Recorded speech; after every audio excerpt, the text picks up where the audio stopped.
Jalan Abdul Wahab nomor 38, Kedaung, Sawangan, Kota Depok, Jawa Barat. Pusdiklat ini merupakan Center of Excellence Kementerian Perdagangan yang menangani peningkatan kapabilitas sumber daya manusia di sektor perdagangan agar dapat memberikan kontribusi nyata bagi perdagangan domestik dan perdagangan global.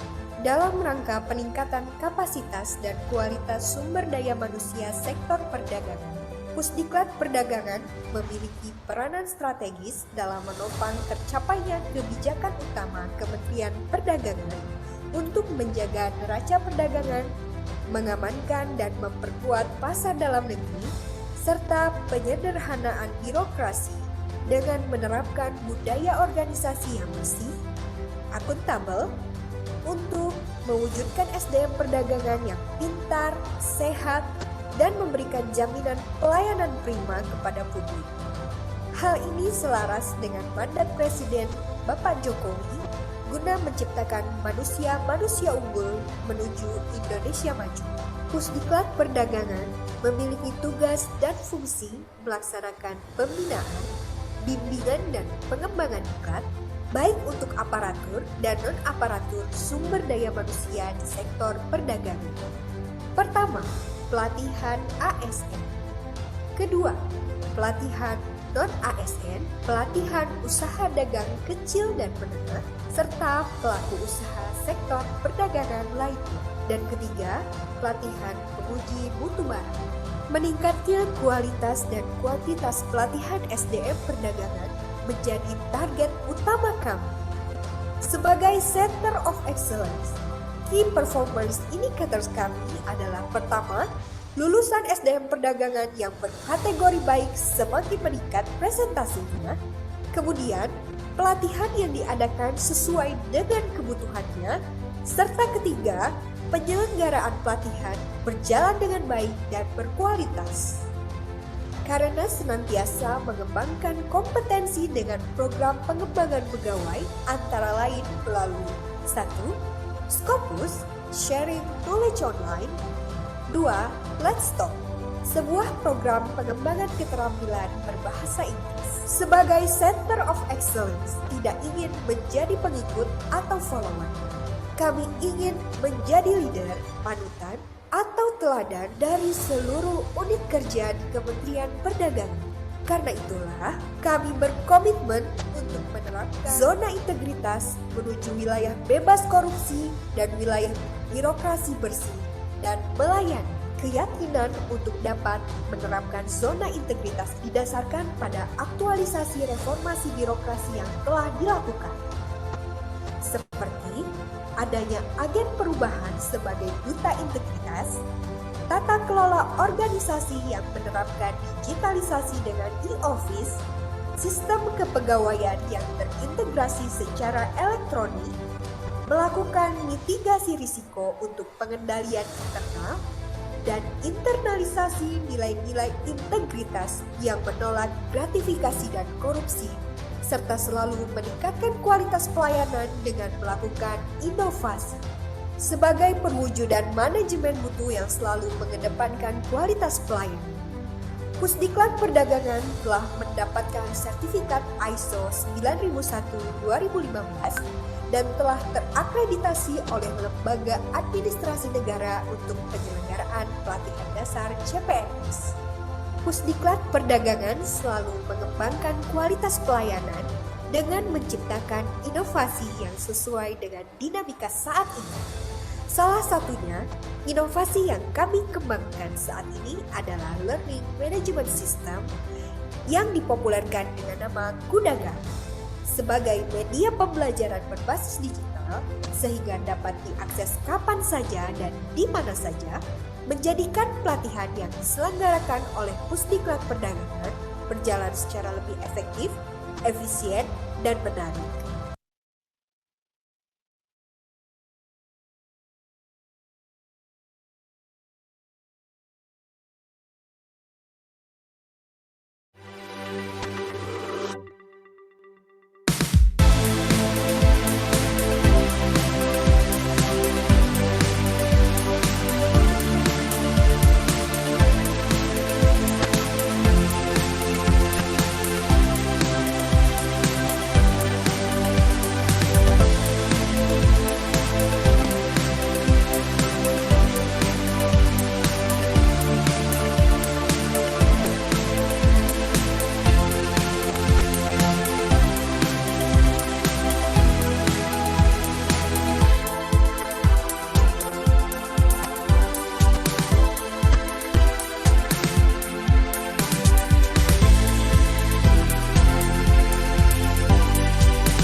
Assalamualaikum warahmatullahi wabarakatuh. Yang terhormat Ibu Chandrini Mestika Dewi, selaku Kepala Pusat Pendidikan dan Pelatihan Perdagangan. Yang terhormat Ibu Susanti Chandra Dewi, selaku narasumber pada hari ini yang akan menjelaskan tentang Bibliobetal. Yang terhormat Saudari Asri Noviana Fajri, pustakawan Pusdiklat Perdagangan, sekaligus presenter atau Bibliobetaler, buku berjudul Hyperfocus. Yang terhormat Saudari Iren Fitrianti, pustakawan Biro Humas Kementerian Perdagangan, sekaligus presenter atau Bibliobetaler, buku berjudul Atomic Habits, serta Bapak Ibu hadirin yang saya hormati. Kami mengucapkan selamat bergabung di acara Scopus, Sharing Knowledge Online bersama Perpustakaan Pusdiklat Perdagangan. Hari ini, Kamis 30 September 2021. Izinkan saya, Muhammad Ihsan, pustakawan Pusdiklat Perdagangan, akan memandu Bapak dan Ibu sekalian dalam rangkaian kegiatan acara Scopus hari ini. Scopus hari ini akan mengangkat sebuah permainan mereview buku atau lebih dikenal dengan Bibliobetal.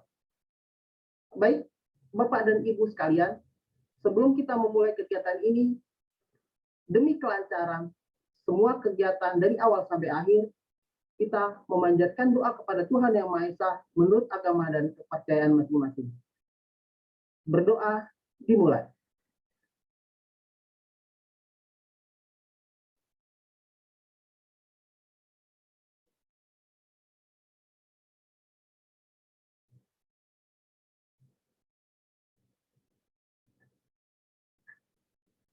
Berdoa selesai. Terima kasih. Acara selanjutnya yaitu sambutan atau keynote speech Kepala Pusat Pendidikan dan Pelatihan Perdagangan, Ibu Chandrini Mestika Dewi, sekaligus berkenan membuka kegiatan Scopus hari ini. Kepada yang terhormat Ibu Chandrini Mestika Dewi, saya persilakan. Ya, terima kasih Pak Ihsan. Ya, yang terhormat Ibu Susanti Chandra Dewi, selaku narasumber pada Sharing Knowledge pagi hari ini. Kemudian yang terhormat para pejabat struktural dan fungsional di lingkungan Kementerian Perdagangan, serta para peserta Sharing Knowledge online bersama perpustakaan yang berbahagia. Assalamualaikum warahmatullahi wabarakatuh. Selamat pagi dan salam sejahtera bagi kita semua. Pertama-tama marilah kita panjatkan puji dan syukur kehadirat Tuhan Yang Maha Esa karena kita pada pagi hari ini masih diperkenankan untuk dapat berkumpul bersama dalam keadaan sehat untuk Bapak Ibu mengikuti sharing knowledge online yang dilakukan oleh Perpustakaan Pusdiklat Kementerian Perdagangan. Bapak Ibu yang saya hormati, seperti Bapak Ibu ketahui bahwa sejak tahun 2020 hingga saat ini kita masih berada pada kondisi pandemi COVID-19, yang mana dengan adanya pandemi COVID-19 ini maka telah merubah banyak sendi-sendi kehidupan kita dalam menjalankan kehidupan kita ini.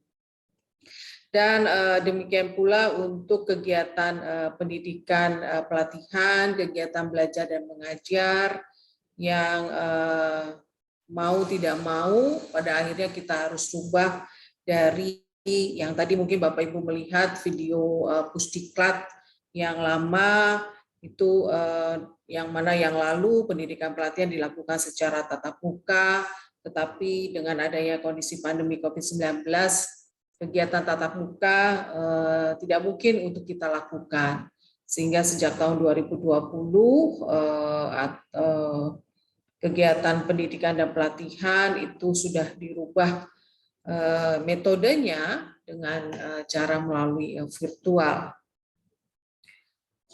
Dan Pusdiklat Perdagangan sebagai salah satu lembaga pengembangan SDM bidang perdagangan juga terus melakukan pembenahan agar mampu menghadapi perubahan tersebut. Dan Pusdiklat Perdagangan juga ingin bertransformasi menjadi lembaga pelatihan yang berbasis digital untuk mewujudkan corporate university yang tangguh. Bapak Ibu sekalian yang berbahagia, tema yang diangkat pada sharing knowledge online kali ini adalah permainan mereview buku Bibliobattle, di mana Bibliobattle ini merupakan sebuah permainan mereview buku yang berasal dari Jepang, dan tujuannya adalah untuk mengenalkan buku tertentu ke orang lain dengan mempresentasikan isi buku tersebut agar orang lain juga berminat untuk membacanya. Selain itu, permainan ini juga sebagai sarana pertemuan atau bersosialisasi antara para pembaca buku.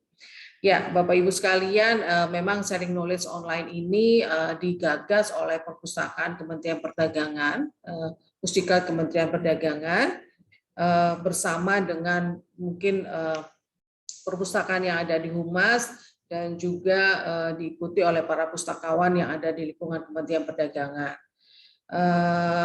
Dan ya saya sangat mendorong untuk para pustakawan yang ada untuk terus bisa memiliki wadah untuk bisa meningkatkan kemampuannya sebagai seorang pustakawan, ya. Dan salah satunya adalah dengan melakukan seminar ini. Walaupun saya lihat jumlah peserta yang mungkin masih sedikit, saya berharap ke depannya peserta yang bisa mengikuti bedah buku ataupun meningkatkan kegiatan-kegiatan yang mungkin meningkatkan minat orang untuk membaca itu mungkin bisa lebih digaungkan sehingga teman-teman yang di lingkungan ASN Kementerian Perdagangan itu memiliki minat untuk mengikuti kegiatan yang digagas oleh para pustakawan. Dan yang paling penting adalah berminat untuk memiliki keinginan untuk membaca buku. Ya. Nah itu mungkin yang perlu terus ditingkatkan karena belajar itu tidak atau membaca untuk meningkatkan pengetahuan itu tidak ada batasan umur atau tidak ada batasan waktu.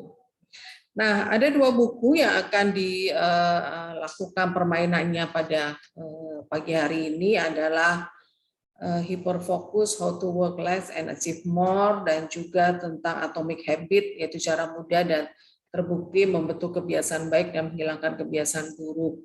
Nah, kedua buku ini secara selintas sudah coba saya lihat itu sangat bagus untuk dibaca oleh para pegawai di Kementerian Perdagangan untuk memiliki suatu motivasi untuk bisa meningkatkan kinerja di dalam bekerja ataupun mungkin untuk aktivitas kehidupan kita sehari-hari. Jadi dan juga kita bisa melakukan suatu perubahan, mungkin transformasi dari dulu sikap kita yang kurang baik bisa kita kurangi untuk kemudian kita bisa memiliki sikap yang lebih baik sehingga kita bisa melakukan perubahan dalam menjalani kehidupan. Ya, Bapak Ibu sekalian, saya kira saya tidak perlu berpanjang lebar. Saya ingin segera Bapak Ibu untuk bisa mengikuti sharing knowledge ini, mengikuti permainan ini. Yang pada intinya adalah untuk bedah buku sebetulnya, sehingga Bapak Ibu bisa memahami kedua buku atau bisa memiliki minat untuk bisa membaca lebih lanjut dari kedua buku yang akan dilakukan permainannya pada pagi hari ini. Saya mengucapkan terima kasih selamat kepada Bapak Ibu untuk mengikuti sharing knowledge ini dan terima kasih kepada narasumber yang akan meng-guide permainan ini dan semoga Bapak Ibu dapat memperoleh manfaat dari penyelenggaraan sharing knowledge online ini. Akhirnya dengan mengucapkan puji syukur pada Tuhan Yang Maha Esa, maka acara sharing knowledge online dengan tema permainan mereview buku Biblio Battle. Dengan ini secara resmi saya buka. Sekian dan terima kasih. Wassalamualaikum warahmatullahi wabarakatuh. Waalaikumsalam. Terima kasih kepada Ibu Kapus atas sambutan dan secara resmi membuka kegiatan hari ini. Baik Bapak dan Ibu hadirin yang berbahagia, sebelum kita melangkah ke acara selanjutnya, kita akan melakukan sesi foto bersama. Di slide Zoom saya ada 2 slide ya. Nanti silakan Bapak dan Ibu untuk mengaktifkan kameranya, open cam. Kita akan melakukan sesi foto bersama. Nanti saya akan pandu. Silakan Mbak Aini, Mas Dodi untuk ambil. Ya, baik Bapak dan Ibu, silakan yang mau mengaktifkan kameranya untuk slide pertama. Siap ya. 1, 2, 3. Terima kasih untuk yang slide pertama. Baik, yang selanjutnya slide kedua. Silakan Bapak Ibu yang mau mengaktifkan kameranya di slide kedua. Kita akan sesi foto bersama. Baik, saya pandu ya. 1, 2, 3. Terima kasih Bapak dan Ibu atas kesediaannya untuk membuka kamera. Baik, Bapak dan Ibu yang berbahagia, beranjak ke acara selanjutnya, yaitu penyampaian materi tentang pengenalan permainan mereview buku, atau biasa kita lebih kenal dengan Biblio Battle, yang dalam hal ini akan disampaikan oleh Ibu Susanti Chandra Dewi. Beliau adalah mantan pustakawan penanggung jawab perpustakaan The Japan Foundation. Untuk lebih lengkapnya profil beliau, kita sajikan dalam video berikut. Silakan.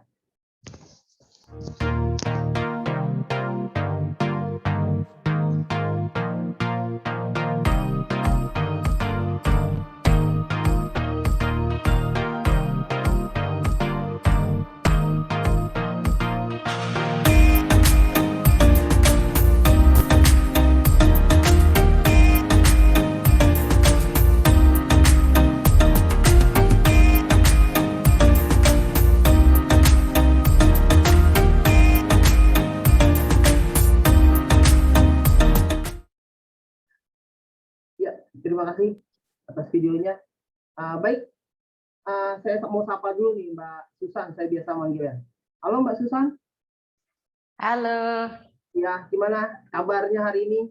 Baik, Mas Ihsan. Alhamdulillah ya, baik. Apa kabar ya. juga? Mbak Susan, sudah siap nih untuk presentasi ya, bantu kita untuk mengenalkan apa itu Biblio Battle, nanti biar kita paham semuanya, nanti biar teman-teman yang ikut sebagai Biblio Battle juga role-nya bisa mengikuti. Silakan ke Mbak Susan. Baik, terima kasih banyak Mas Ihsan. Bapak, Ibu, dan teman-teman, Assalamualaikum warahmatullahi wabarakatuh. Selamat pagi, semoga semua dalam keadaan sehat. Hari ini saya senang sekali berada di antara Bapak, Ibu, dan teman-teman dalam acara Scopus ini. Sebelumnya saya ingin menyapa dan menyampaikan terima kasih kepada Ibu Chandrini Mestika Dewi selaku Kepala Pusdiklat Perdagangan yang telah memberikan kesempatan pada saya untuk bergabung sharing knowledge di acara Scopus ini. Selain itu, saya juga mengucapkan terima kasih kepada jajaran para pustakawan di lingkungan Kemendag, Mbak Asri, Mbak Iren, Mas Ihsan, dan teman-teman yang lainnya. Semoga acara-acara yang kalian gagas dan lakukan di perpustakaan berjalan lancar dan rutin ya, sehingga kita bisa sering terus berkumpul. Baik, saya hari ini diminta untuk mengenalkan Biblio Battle. Mungkin ada sebagian dari teman-teman yang sudah biasa melakukan Biblio Battle atau mungkin juga sudah mengenal ya di tempat lain mungkin. Namun saya juga yakin bahwa ada beberapa orang yang baru kali ini mendengar istilah Biblio Battle itu. Bukan begitu? Nah, baik, kalau begitu kita lihat dalam presentasi slide saya saja ya, sambil saya menjelaskannya. Mungkin bisa di-share dari Mbak Asri. Iya. Nah, teman-teman, apa sih sebetulnya Biblio Battle itu? Mungkin teman-teman baru mendengar ya. Ada yang baru mendengar, ada yang sudah biasa ya, sudah biasa mendengar. Namun aslinya sebetulnya apa itu Biblio Battle? Karena Biblio Battle itu terdiri dari dua kata ya, biblio dan battle. Nah, biblio itu kan buku ya. Biblio battle itu biblionya buku, artinya battle-nya adalah perang atau pertempuran ya. So kalau disambungkan jadi perang buku nih. Nah, apa yang diperangkan? Masa sih perang buku gebuk-gebukan gitu kan nggak mungkin ya. Nah, jadi kita lihat dalam slide berikut. Nah, kalau saya pergi ke laman atau situs official dari Biblio Battle, di sana disebutkan bahwa Biblio Battle is a book introduction communication game that anyone can hold. Berarti di sini siapa saja, setiap orang bisa nih melakukan game book introduction ini. Jadi pengenalan buku ya. Jadi pengenalan buku atau kita bisa sebut juga ulasan buku atau review buku yang bisa dilakukan siapa saja sebetulnya. Nah, sebelumnya disebutkan juga di sana bahwa Biblio Battle is a social book review game which was developed in the Graduate School of Informatics at Kyoto University in Japan. Nah, sampai sini mungkin teman-teman masih belum kebayang ya, apa sih kok permainan mereview buku gitu. Kenapa harus ada permainannya? Kan review-review aja gitu ya. Nah, tapi setelah saya perhatikan, saya bisa bilang bahwa dalam Biblio Battle ini terdapat kegiatan berkomunikasi ya antar penyampai atau Biblio Battler kepada pendengar atau audiens mengenai ulasan atau pengenalan tentang sebuah buku ya. Maksudnya adalah isi buku tersebut, juga deskripsi bibliografisnya atau mungkin juga hal yang terkait dengan konten buku tersebut ya. Nah, namun di dalam penyampaiannya terdapat aturan tertentu. Antara lain waktunya terbatas, lalu tujuannya adalah agar terpilih sebuah buku yang paling diminati untuk dibaca. Jadi kita bayangkan bahwa ada beberapa penyampai review buku atau biasa disebut Biblio Battler atau saya lebih suka menyebutnya presenter. Nah, mungkin ada beberapa orang yang kemudian setelah menyampaikan presentasinya itu ingin buku yang dia sampaikan itulah yang dipilih orang ya. Coba kita lihat di slide berikut. Nah, perancang dari Biblio Battle ini adalah Profesor Tadahiro Taniguchi. Beliau sekarang merupakan Associate Professor di Ritsumeikan University, Jepang. Nah, beliau ini waktu menjadi asisten peneliti ya di peneliti lab di Graduate School of Informatics di Kyoto University itu memainkan Biblio Battle ini dengan teman-temannya dan hanya untuk senangan ya, just for fun lah gitu.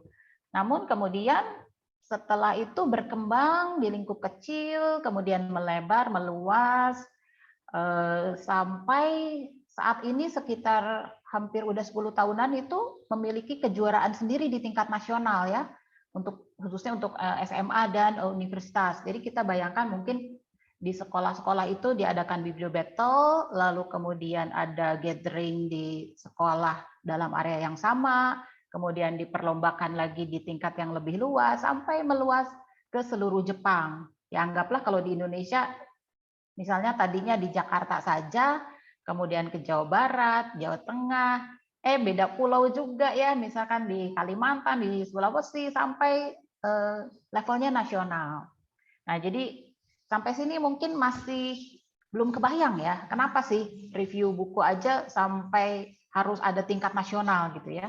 Nah, Profesor Taniguchi juga mengungkapkan dalam sebuah karyanya berjudul Biblio Battle Hong Oshiri Hitoo Shiru Sohyo Game, atau dalam bahasa Inggris disebut Biblio Battle, a book review game to get to know books and people.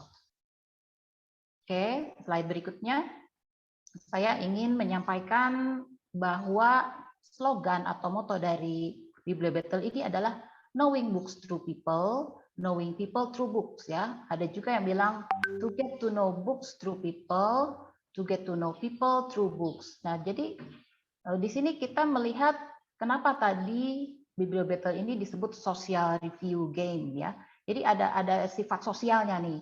Jadi maksudnya adalah untuk mengenal orang melalui buku, dan juga setelah kita mengenal orang itu, kita juga mengenal buku-buku yang dibawakan ulasannya atau pengenalannya oleh orang-orang tersebut. Nah, saya melihat dalam laman official bahwa permainan Bibliobattle ini sudah banyak dilakukan ya. Awal-awalnya di toko buku dan di sekolah-sekolah, kemudian juga di perpustakaan, sekolah juga dari SD sampai SMA ya, bahkan ada di TK mungkin atau SD kelas 1-2 itu mini Bibliobattle ya. Jadi waktu yang digunakan tidak sebanyak Bibliobattle yang originalnya. Nah, kemudian di sesi pelatihan atau belajar di perusahaan umum juga sering dimanfaatkan. Mungkin kalau kita bayangkan adalah di sebuah perusahaan, para stafnya itu saling mungkin di waktu luang atau memang sengaja mencari waktu khusus ya untuk melakukan Bibliobattle ini, yaitu untuk berbagi info mengenai buku-buku yang telah dibaca oleh sesama stafnya mungkin. Lalu dilakukan juga di berbagai kalangan, komunitas, atau kursus. Nah, di kursus ini saya pernah melihat atau memang juga digunakan untuk sebagai salah satu metode pengajaran ya. Jadi anggaplah ada sebuah kursus bahasa Inggris nih. Nah, kalau kita biasa membawakan Bibliobattle menggunakan bahasa Indonesia, nah di kursus ini dia menggunakan bahasa Inggris. Jadi sebagai latihan juga untuk memperlancar bahasa Inggrisnya. Nah, di Jepang sendiri di sekolah-sekolah itu digunakan Bibliobattle untuk mata pelajaran bahasa Inggris juga, karena kan bahasa asli mereka adalah bahasa Jepang ya, sama juga seperti di Indonesia kita berbicara bahasa Indonesia, mungkin di sekolah-sekolah bisa digunakan juga Bibliobattle untuk memperlancar bahasa Inggris. Nah, di tempat bekerja saya dulu, Japan Foundation juga mereka menyelenggarakan kursus ya, dan salah satu tema atau bahasan dalam kursus tersebut juga ada Bibliobattle. Berarti pembelajar bahasa Jepang diharapkan juga bisa mempresentasikan Bibliobattle ini dalam bahasa Jepang ya, walaupun bahasa ibunya adalah bahasa Indonesia. Baik, kemudian dalam 10 tahun terakhir ini saya mengamati bahwa sudah berkembang Bibliobattle itu karena sudah levelnya nasional, mereka mempunyai komite sendiri ya, Committee of Bibliobattle. Jadi panitia Bibliobattle, mereka yang mengurusi perkembangan dan penyebaran Bibliobattle di seluruh Jepang. Bahkan karena sekarang itu Bibliobattle sudah ada trademark dan ada hak ciptanya ya. Jadi mereka mengawasi pelaksanaan dan penyebaran serta pengembangan Bibliobattle itu mungkin juga tidak hanya di Jepang tapi juga di luar Jepang.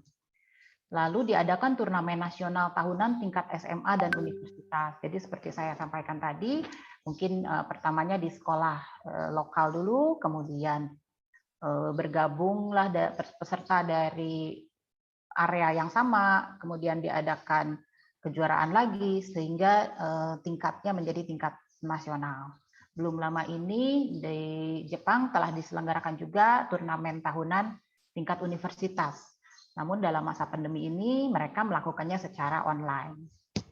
Kemudian juga ada penghargaan Bibliobattle of the Year, itu ditujukan bagi lembaga atau organisasi yang ikut mengembangkan Bibliobattle dan melakukan berbagai kegiatan untuk promosi Bibliobattle. Nah, saya juga melihat beberapa artikel dan dalam jurnal-jurnal ilmiah itu bahwa Bibliobattle itu sering dijadikan bahan penelitian akademis ya. Nah, saya juga menemukan ada satu buah skripsi, baru ketemu satu skripsi mengenai Bibliobattle yang dilaksanakan di Indonesia ya. Kemudian publikasi dalam berbagai media massa dalam bahasa Jepang, di surat kabar, di TV, radio ya. Dan kemudian saya membaca seorang jurnalis itu meliput mengenai pelaksanaan Bibliobattle, kemudian pulang-pulang dia jadi belok ke toko buku nih. Karena setelah mendengar pemaparan dari para presenter, dia jadi ikut termotivasi untuk membeli buku dan membacanya. Jadi sebelum pulang itu benar-benar dia belok ke toko buku dan membeli beberapa buku katanya. Kita ke slide berikutnya. Nah, di Indonesia sendiri saya melakukan sosialisasi awal, terutama di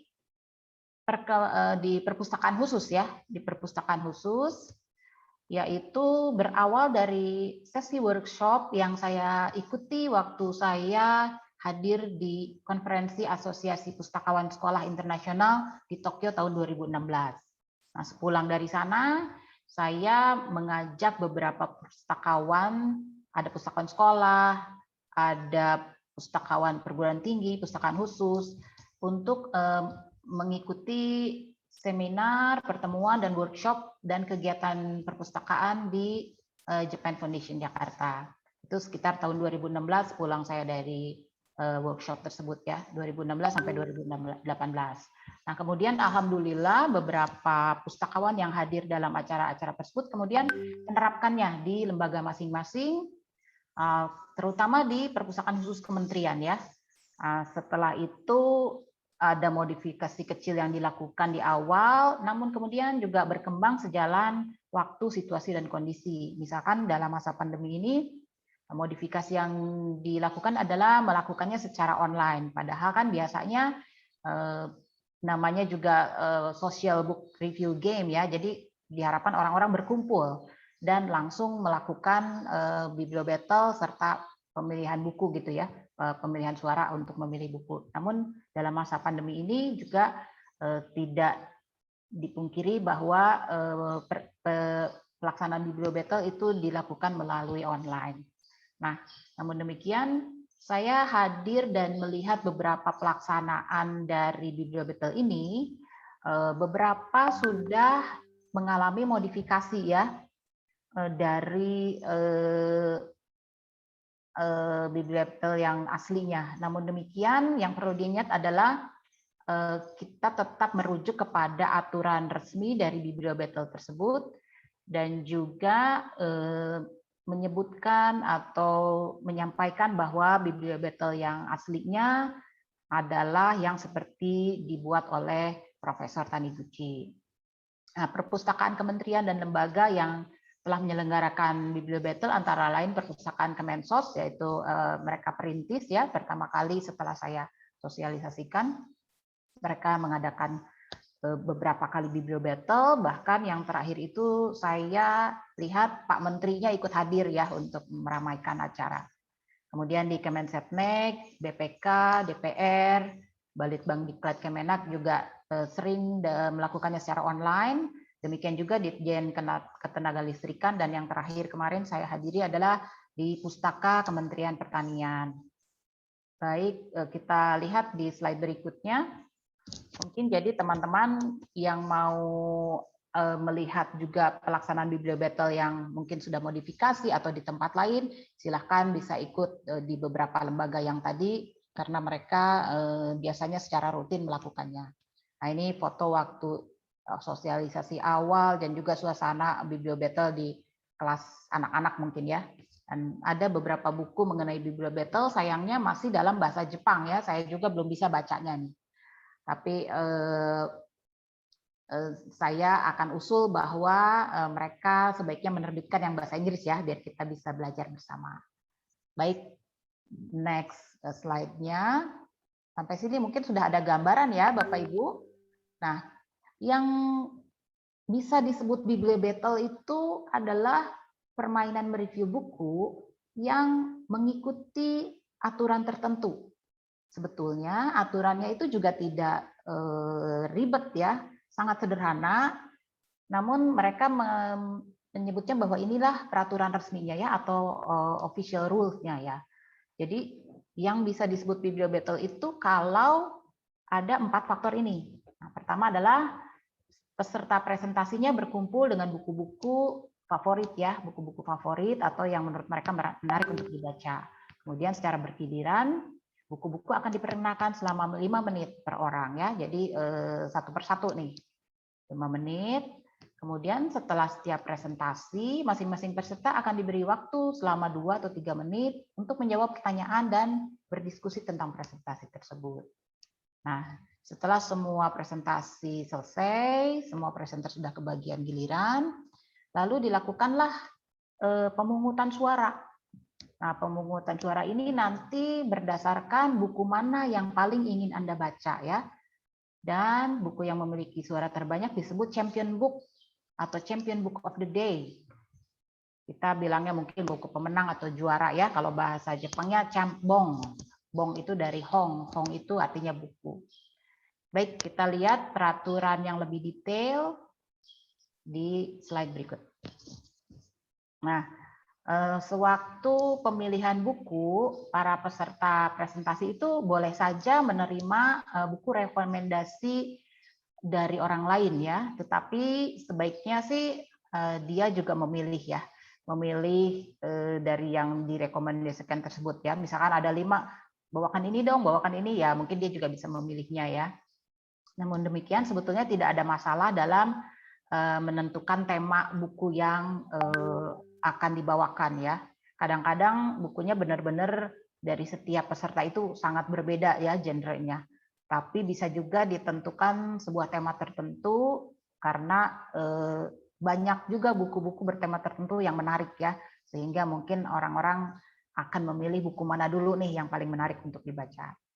Nah, sewaktu memperkenalkan buku yang batas waktunya adalah 5 menit, dalam 5 menit itu diharapkan presenter memanfaatkan sepenuhnya 5 menit ya.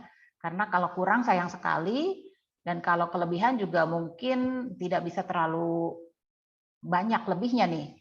Karena dalam 5 menit itu saya berpikir bahwa Profesor Taniguchi sudah memperhitungkan ya, apa yang bisa dilakukan dalam 5 menit, kenapa dibatasi, kenapa tidak boleh terlalu panjang, mungkin sudah ada pemikiran tertentu ya.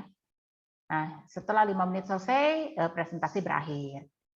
Dalam hal ini, pada prinsipnya tidak dianjurkan untuk membagikan resume atau materi presentasi, atau juga menggunakan alat bantu seperti PowerPoint ya, data-data atau apa gitu ya. Sebetulnya tidak dianjurkan. Kenapa? Saya berpikir Profesor Taniguchi itu ingin kita berlatih untuk mendengarkan ya. Kita berarti mendengarkan orang lain, menghargai apa yang diucapkannya, dan kita juga fokus dengan presentasi dari presenter tersebut. Namun demikian, sewaktu saya hadiri bibliobattle di Kementerian Sosial itu, karena masih awal-awal, mereka tetap membagikan resume buku ya, di print gitu. Nah, mungkin setelah terbiasa nanti orang tidak harus lagi menggunakan resume atau membaca resume dulu, langsung mendengarkan saja sudah fokus ya. Baik, di slide berikutnya, aturan yang ketiga, setiap selesai presentasi, masing-masing peserta akan menjawab pertanyaan atau berdiskusi selama 2-3 menit tentang presentasi tersebut. Nah, di sini penanya yang berasal dari pemirsa atau audiens itu sebaiknya tidak mengkritisi isi presentasi, tetapi mereka dapat memohon tambahan penjelasan dari poin-poin yang belum dipahami untuk bahan pengambilan keputusan. Nanti buku mana nih yang saya ingin baca? Karena misalkan ada 3-5 buku yang baik, tapi dia penasaran, tadi yang ini bahas apa ya, atau kenapa ya buku ini harus saya pilih untuk dibaca ya. Nah, dia bisa menanyakan kembali ya. Kemudian dari audiens itu diharapkan mereka dapat mendengarkan presentasi dengan baik, maka diharapkan juga mendapat tempat yang menyenangkan ya untuk mendengarkan presentasi tersebut. Mungkin bisa saja dalam bentuk lesehan atau kursi yang teratur atau apapun tapi nyaman gitu. Nah, lalu jika tanya jawabnya belum berakhir, waktu diskusinya boleh diperpanjang sedikit ya, tapi jangan terlalu panjang juga ya, misalkan sampai 2 hari, nggak mungkin ya, nggak mungkin 2 hari. Ya mungkin dari 2-3 menit bisa mungkin maksimal 10 menit ya. Kalau pesertanya banyak kan kita harus memanfaatkan waktu juga ya secara efektif. Nah, aturan yang keempat adalah setelah semua presentasi selesai, semua peserta memberikan suara berdasarkan buku mana yang paling ingin Anda baca ya. Jadi bukan presenter mana yang paling cantik misalnya gitu ya, nggak gitu ya. Atau bisa juga biblioteker mana yang kayaknya setelah acara nih bisa saya gebet gitu ya. Enggak gitu ya. Jadi kita akan mencari buku yang paling banyak peminatnya ya. Nah, untuk penyaji atau presenter, mereka pun boleh memberikan suara, tapi tidak boleh memilih buku yang dibawakannya sendiri. Mereka harus memilih buku yang dibawakan oleh orang lain. Nah, kemudian buku juara atau champ book itu diputuskan secara demokratis oleh suara peserta ya. Enggak boleh misalnya kalau di sekolahan guru yang memutuskan atau mungkin ada ya itulah moderator atau juri tertentu ya memutuskan buku ini aja nih yang paling bagus. Nah, jadi itu bukan aturan bibliobattle kalau dilakukan seperti itu. Nah, tadi seperti saya sampaikan peserta itu terdiri dari presenter dan pemirsa atau audiens. Jadi semua peserta itu mengacu pada kedua jenis hadirin lah ya yang ada di sini. Penyaji juga, audiens atau pemirsa juga. Nah, sampai sini mungkin sudah mulai terbayang. Kalau belum kita teruskan lagi ke slide berikutnya ya. Saya pikir udah mulai terbayang nih. Nah, ada beberapa tips untuk diingat. Misalnya jangan lupa untuk presenter membacakan deskripsi bibliografis buku dan jika mungkin di mana diperolehnya. Jadi misalkan dia beli buku tersebut di koperasi mahasiswa universitas tertentu gitu, karena kan nggak dijual nih di toko buku lainnya misalnya ya. Nah, siapa tahu bukunya bagus dan yang mendengar itu ingin mengetahui juga di mana nih saya pengen beli buku tersebut misalnya gitu. Atau dari perpustakaan tertentu ya, ini koleksi perpustakaan anu, kalau ingin baca boleh datang ke perpustakaan tersebut. Entah bisa dipinjam atau dibaca di tempat, tapi setidaknya sumbernya kita tahu ya di mana. Lalu presenter juga dapat membacakan beberapa kalimat tertentu dalam buku di bagian favorit atau berkesan atau yang orang perlu tahu nih. Jadi misalnya nih si presenter membaca bagian ini kayaknya menarik sekali nih. Ini pasti kalau orang-orang baca ini bakal menarik minat orang tersebut untuk mengetahui buku ini lebih lanjut. Nah, itu boleh dibacakan, bahkan dianjurkan. Karena kan kalau kita cuma bilang buku ini bagus, buku ini bla bla bla, buku ini A, buku ini B, C, D dan gini-gini, tapi misalkan dia tidak tahu di mana bagusnya. Nah, siapa tahu di dalam buku tersebut kalimat-kalimat yang tertulis itu puitis atau mungkin juga berisi informasi yang sangat penting, itu boleh cuplikannya dibacakan. Nah, kemudian jika bukunya bergambar, itu bisa juga memperlihatkan buku gambar di dalam buku tersebut ya kepada audiens. Nah, untuk audiens atau pemirsa, kita juga dapat bertanya kepada presenter apa yang mempengaruhi atau dampak apa yang terasa setelah membaca buku tersebut. Waktu saya di Jepang itu ada 2 presenter anak sekolah yang perempuan dan laki-laki. Nah, yang laki-laki ini kemudian bercerita bahwa setelah membaca buku yang dia baca tersebut, dia merasakan ada perubahan nih pada dirinya. Misalkan anggap aja gini deh. Misalkan buku itu tentang pedoman untuk beres-beres. Nah, setelah membaca buku tersebut, orang yang membacanya kemudian menjadi punya pengetahuan untuk bagaimana sih caranya beres-beres yang efektif misalnya ya. Dan kemudian setelah beres-beres kok hidup saya makin enak nih, nggak ribet, nggak berantakan gitu. Nah itu boleh saja ditanyakan ya, karena kan kita juga ingin nih membaca buku itu nggak cuma baca begitu saja, tapi ada manfaatnya untuk diri kita. Nah, setelah acaranya selesai, para pemirsa atau audiens itu jangan lupa bersosialisasi dengan peserta lainnya ya. Jadi boleh banget untuk ngobrol-ngobrol mengenai, terutama mengenai buku tersebut. Misalkan masih penasaran, oh buku ini gini, wah bla bla bla bla, oh saya pernah baca buku yang sejenis, judulnya anu. Nah itu kan kemudian kita jadi mengenal ya, saling mengenal, baik dengan presenter atau mungkin dengan audiens lain yang hobinya sama. Nah biasanya kan audiensnya itu hobinya sama nih, suka baca buku atau mengoleksi buku atau apalah gitu. Jadi ada kesamaan minat ya. Saya juga pernah di perpustakaan saya, setelah selesai Bibliobattle ini, peserta yang tadinya tidak saling mengenal walaupun sesama pustakawan nih, kemudian jadi ngobrol. Nah, di situ syukur-syukur ada cemilan nih. Cemilan kalau acaranya kecil dan santai, mungkin ada cemilan. Jadi kita sambil ngobrol, sambil minum teh, sambil ada snack kecil gitu ya. Waktu itu saya pernah lakukan seperti itu. Nah, jadi saya pikir kenapa disebut social review game ini adalah kemampuan acara ini untuk mengumpulkan orang dan mengajak bersosialisasi ya. Gitu. Baik, kemudian untuk moderator atau panitia bisa juga menyiapkan alarm atau penghitung waktu. Nah, biasanya sih penghitung waktu digital itu ya, ada yang khas kalau teman-teman nanti browsing di internet dengan kata kunci Bibliobattle Japan, mungkin akan banyak image yang terlihat ya, mungkin tulisan Bibliobattle dalam huruf Jepang atau alat penghitung waktu digital alarm itu khas sekali. Nah, kemudian untuk penghitungan suara juga harus ditentukan. Jika mungkin tatap muka, kita bisa saja secara manual. Kalau lewat online, ya mungkin menggunakan alat bantu ya, atau aplikasi tertentu.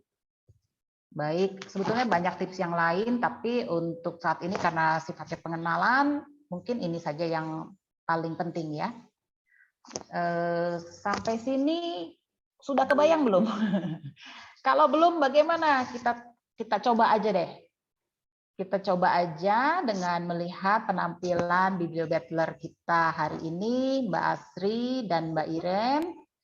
Dan kemudian nanti kalau masih ada waktu kita akan bertanya jawab lagi ya.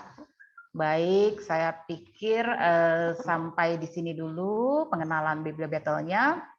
Nah, acara saya kembalikan kepada Mas Ihsan sebagai moderator. Terima kasih. Assalamualaikum warahmatullahi wabarakatuh. Waalaikumsalam warahmatullahi wabarakatuh. Terima kasih Mbak Susan atas presentasinya, sangat luar biasa ini, sangat lengkap, sangat detail.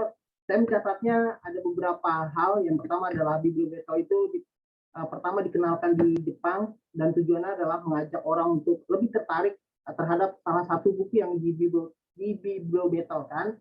Yang berikutnya adalah ini adalah sebuah permainan yang sifatnya social review games. Jadi mengajak kita lebih banyak berinteraksi satu sama lain terkait masalah buku atau apapun. Akhirnya nanti kita bisa lebih bersosialisasi dengan sesama teman atau kerabat yang dalam hobi yang sama, atau nanti bisa menjadikan hobi yang baru. Berikutnya saya ingin catat juga ini. Jadi peserta di sini semua nanti akan lebih interaktif, termasuk nanti para bibliobatter yang jelas pasti dia akan menyampaikan review buku yang akan disampaikan. Terus peserta nanti juga diwajibkan bertanya, minimal nanti kalaupun nggak bertanya nanti memvoting buku yang tertarik mana. Dan yang terakhir yang buat saya sendiri catatan adalah buat moderator menyiapkan stopwatch ya, alarm. Nanti saya baru keingetan lagi nih. Jadi nanti terima kasih Mbak Susan sudah diingatkan. Mungkin itu saja yang saya catat dari apa yang disampaikan Mbak Susan tadi. Baik Bapak dan Ibu sekalian, mungkin kita berlanjut ke acara yang intinya, yaitu ada pada hari ini seperti tadi disampaikan Bu Kapus, ada 2 buku yang akan kita review pada hari ini. Yang pertama adalah Hyperfocus How to Work Less and Achieve More, karya Chris Bailey yang nanti akan dipresentasikan oleh Mbak Asri Noviani Fajri. Dia adalah pustakawan Pusdikat Perdagangan, dan buku kedua adalah Atomic Habits, cara hidup, cara mudah dan terbukti membentuk kebiasaan baik dan menghilangkan kebiasaan buruk, karya James Clear yang akan nanti dipresentasikan oleh Mbak Iren, pustakawan dari Biro Humas Kementerian Perdagangan. Baik Bapak dan Ibu, sebelum kita menampilkan dua presenter, ada baiknya kita saksikan video profil kedua presenter atau bibliobetter hari ini. Silakan.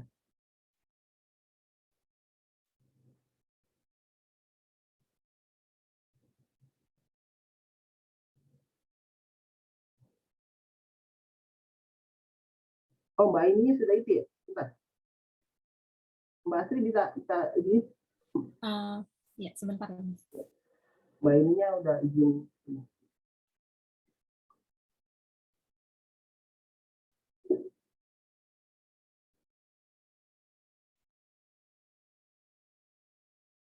Mohon maaf sebentar menunggu ya.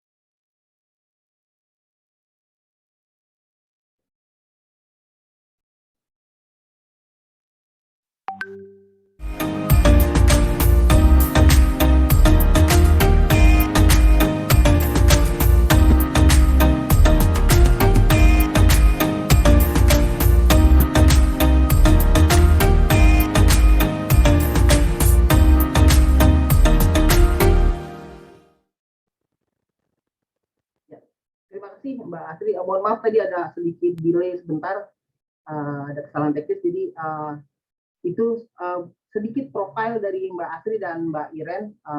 Sebelum permainan ini dimulai, saya coba ingatkan kembali apa yang tadi disampaikan Mbak Susan, aturan mainnya. Nanti Mbak Asri sama Mbak Iren tolong diperhatikan ini, ada beberapa permainan yang saya catat di sini adalah, yang pertama adalah setiap presenter atau bibliobetter membawa buku yang akan dipresentasikan. Coba mohon ditunjukkan Mbak Asri dan Mbak Iren buku-buku yang akan di review atau dibattlekan hari ini. Oke ya, Mbak Asri sudah Hyperfocus dan Mbak Iren Atomic Habits. Oke, sudah betul. Boleh ditahan dulu nggak untuk foto, Mas? Oh, boleh. Foto dulu ya. Mbak Iren agak ini siap. Oke, 1, 2, 3. Terima kasih. Baik, aturan yang kedua saya sampaikan di sini adalah nanti para presenter atau bibliobetter saya beri waktu 5 menit. Nanti saya ingatkan melalui stopwatch. Setelah waktu 4 menit berjalan, nanti saya akan ingatkan. Saya akan menunjukkan tangan 1. Itu berarti waktu Anda tersisa 1 menit. Kalau saya nanti sampaikan, nanti Anda akan terganggu presentasinya. Cukup jelas ya. Yang ketiga nanti setelah Mbak Asri dan Mbak Iren presentasi, nanti diselingi oleh diskusi. Setelah 5 menit itu nanti Mbak Asri presentasi, kita ada diskusi tanya jawab dari para audiens di sini. Begitupun halnya sama dengan Mbak Iren. Nanti kita jadi presentasi atau diskusinya langsung ya, setelah Mbak Asri tampil atau Mbak Iren tampil, langsung kita diskusi. Baik, nanti di akhir setelah kedua presenter ini menampilkan presentasi dan setelah ada diskusi, nanti saya harapkan teman-teman atau peserta di sini untuk memilih polling yang nanti akan kita tampilkan melalui Zoom meeting ini. Baik, mungkin cukup jelas Mbak Asri dan Mbak Iren? Jelas, insya Allah. Cukup jelas ya. Kesempatan pertama siapa nih? Silakan. Mbak Asri mungkin ya? Iya, aku dulu boleh. Oke, boleh. Mbak Asri. Ya, waktu dan tempat saya persilakan ke Mbak Asri sebentar. Saya ambil stopwatch dulu.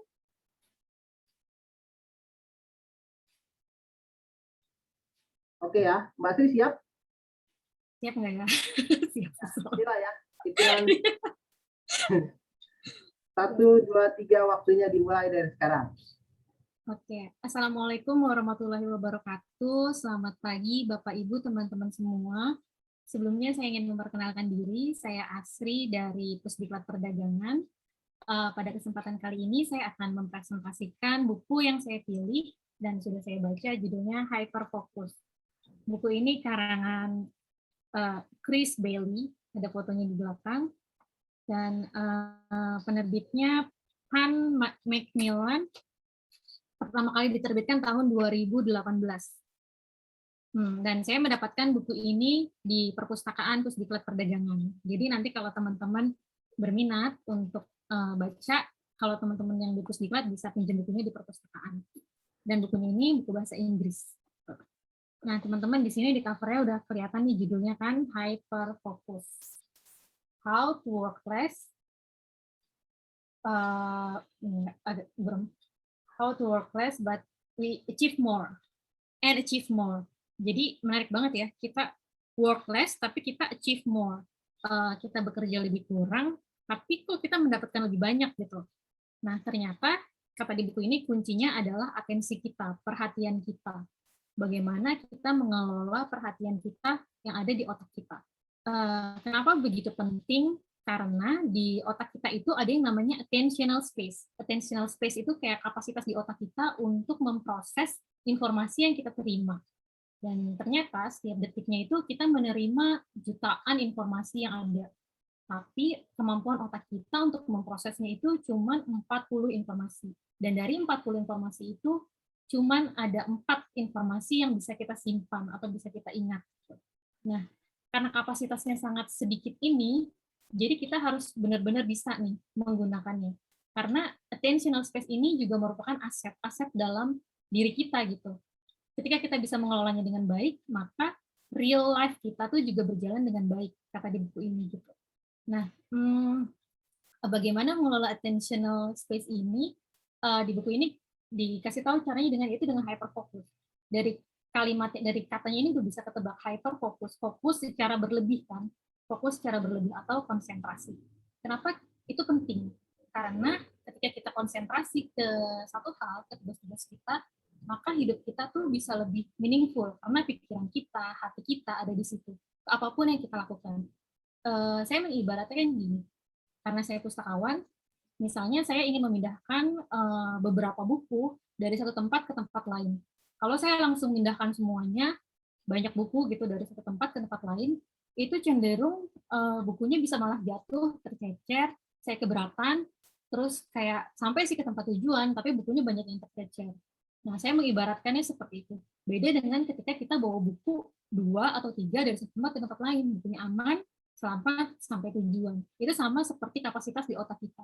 Ketika kita terlalu banyak memproses informasi, banyak pikiran kita, banyak tugas yang kita taruh di otak gitu, dan kita nggak fokus, itu justru malah banyak yang nggak selesai. Mungkin selesai tapi kayak sambil lalu atau nggak terlalu berarti gitu. Nah, di buku ini selain diajarkan tentang hyperfocus, ternyata juga diajarkan tentang scatter focus. Jadi nggak cuma hyperfocus, ada yang namanya scatter focus. Kalau hyperfocus kita fokus ke satu hal, scatter focus justru pikiran kita nggak fokus ke satu hal. Pikiran kita melayang kemana-mana, berjalan-jalan. Nah, scatter focus ini fungsinya untuk hal-hal yang bersifat kreatif, hal-hal yang bersifat problem solving, hal-hal yang bersifat perencanaan gitu. Nah, di buku ini sangat dianjurkan bagi kita untuk mengelola keduanya gitu. Gimana kapan waktunya kita bisa hyperfokus, kapan waktunya kita bisa scatter fokus. Kalau hyperfokus untuk hal-hal yang bersifat produktif, scatter fokus untuk hal-hal yang bersifat kreatif gitu. Dan keduanya ini sangat melengkapi gitu. Dan salah satu kunci kita mengelolanya dengan baik yaitu dengan membuat hidup kita selalu bahagia. Bagaimana kita mengelola hidup kita dalam energi yang positif, yang baik, dalam aktivitas yang membuat kita bahagia. Saya akan menutup presentasi saya dengan satu kutipan yang menarik di buku ini. Attention is the most ingredient we have to living a good, productive life.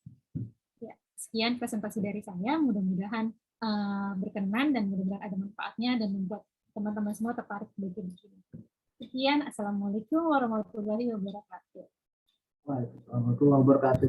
Wow, sangat luar biasa. Masih ada sisa 3 detik, Mbak Asri. Oh, 3 detik. Oke. Yang disampaikan Mbak Asri.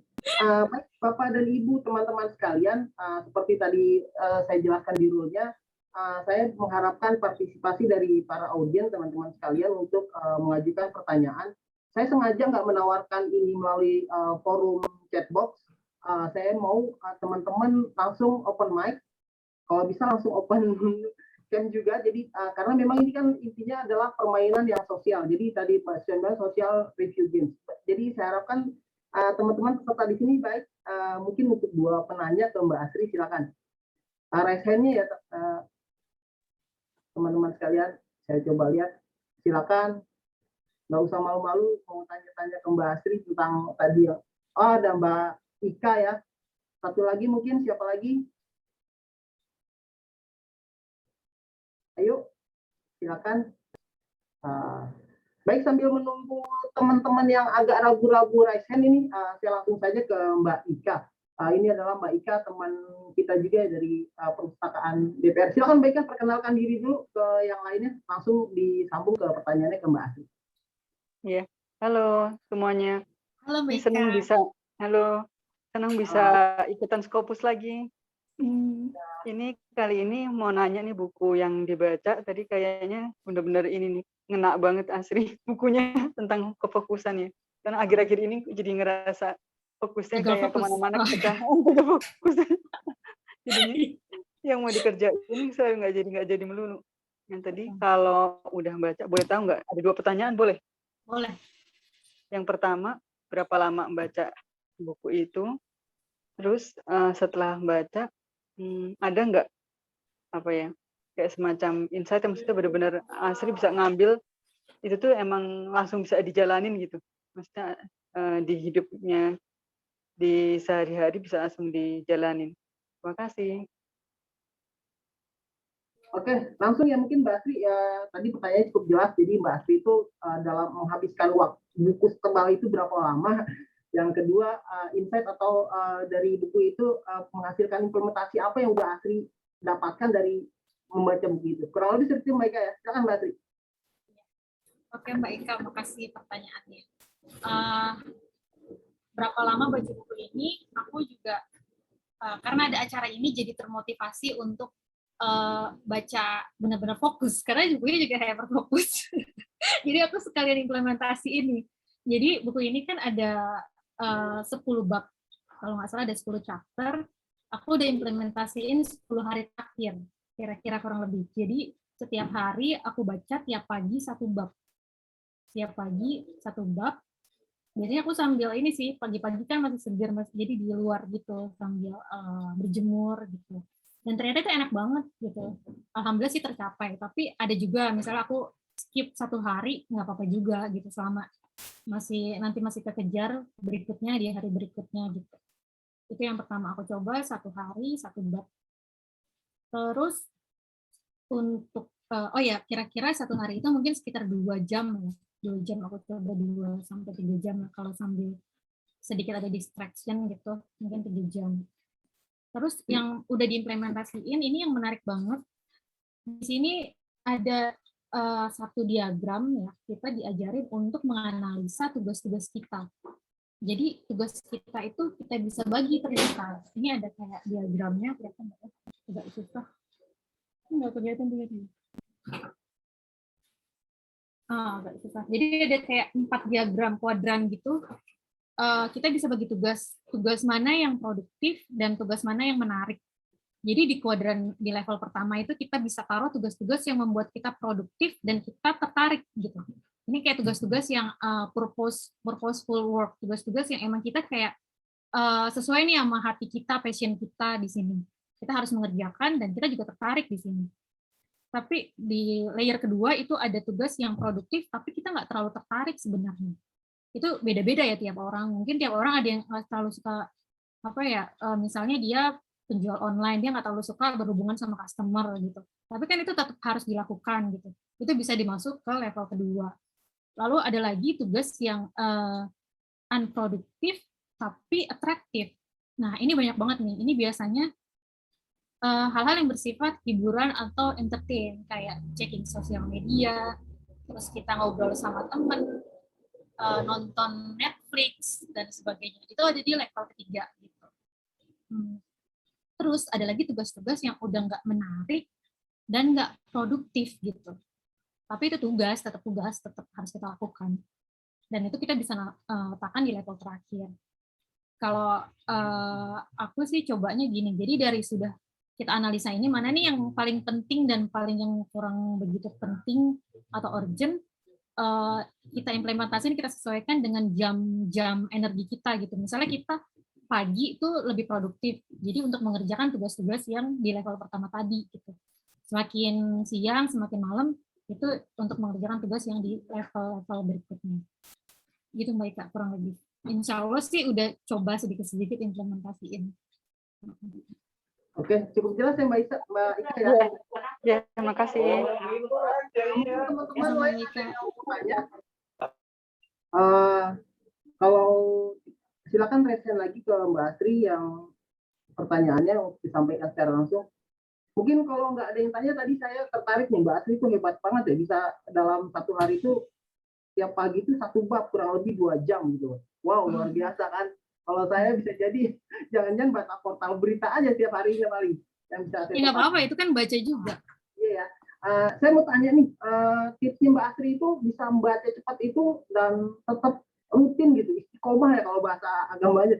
Itu tipsnya apa gitu? Bisa baca cepat, bisa memahaminya lebih cepat dan tetap istiqomah atau tetap bertahan terus gitu, rajin membaca gitu. Gimana tipsnya Mbak Asri? Mungkin pertanyaannya ringan aja ya. Iya. Iya, makasih Mas Ihsan pertanyaannya. Tips supaya tetap baca terus, supaya baca cepat. Sebenarnya aku juga kalau baca buku nggak yang selalu aku baca full semuanya. Biasanya untuk awal baca itu aku baca daftar isi, terus halaman pertama biasanya kan ada pembukaan tuh. Itu biasanya udah cukup menggambarkan isi bukunya apa.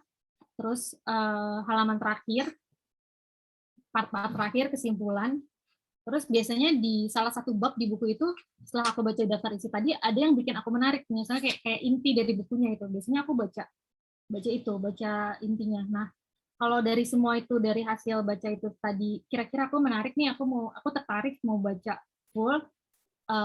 Ya aku mulai baca benar-benar full dari satu bab pertama sampai terakhir. Terus supaya gimana sih supaya bisa cepat baca dan terus baca, bawa bukunya kemana-mana biasanya tuh. Jadi ya benar-benar dibawa kemana-mana. Jadi di sambil tempat tidur, di tas, itu biasanya sih aku bawa buku gitu. Kurang lebih gitu Mas Ihsan. Luar biasa ya Mbak Asri ini ya.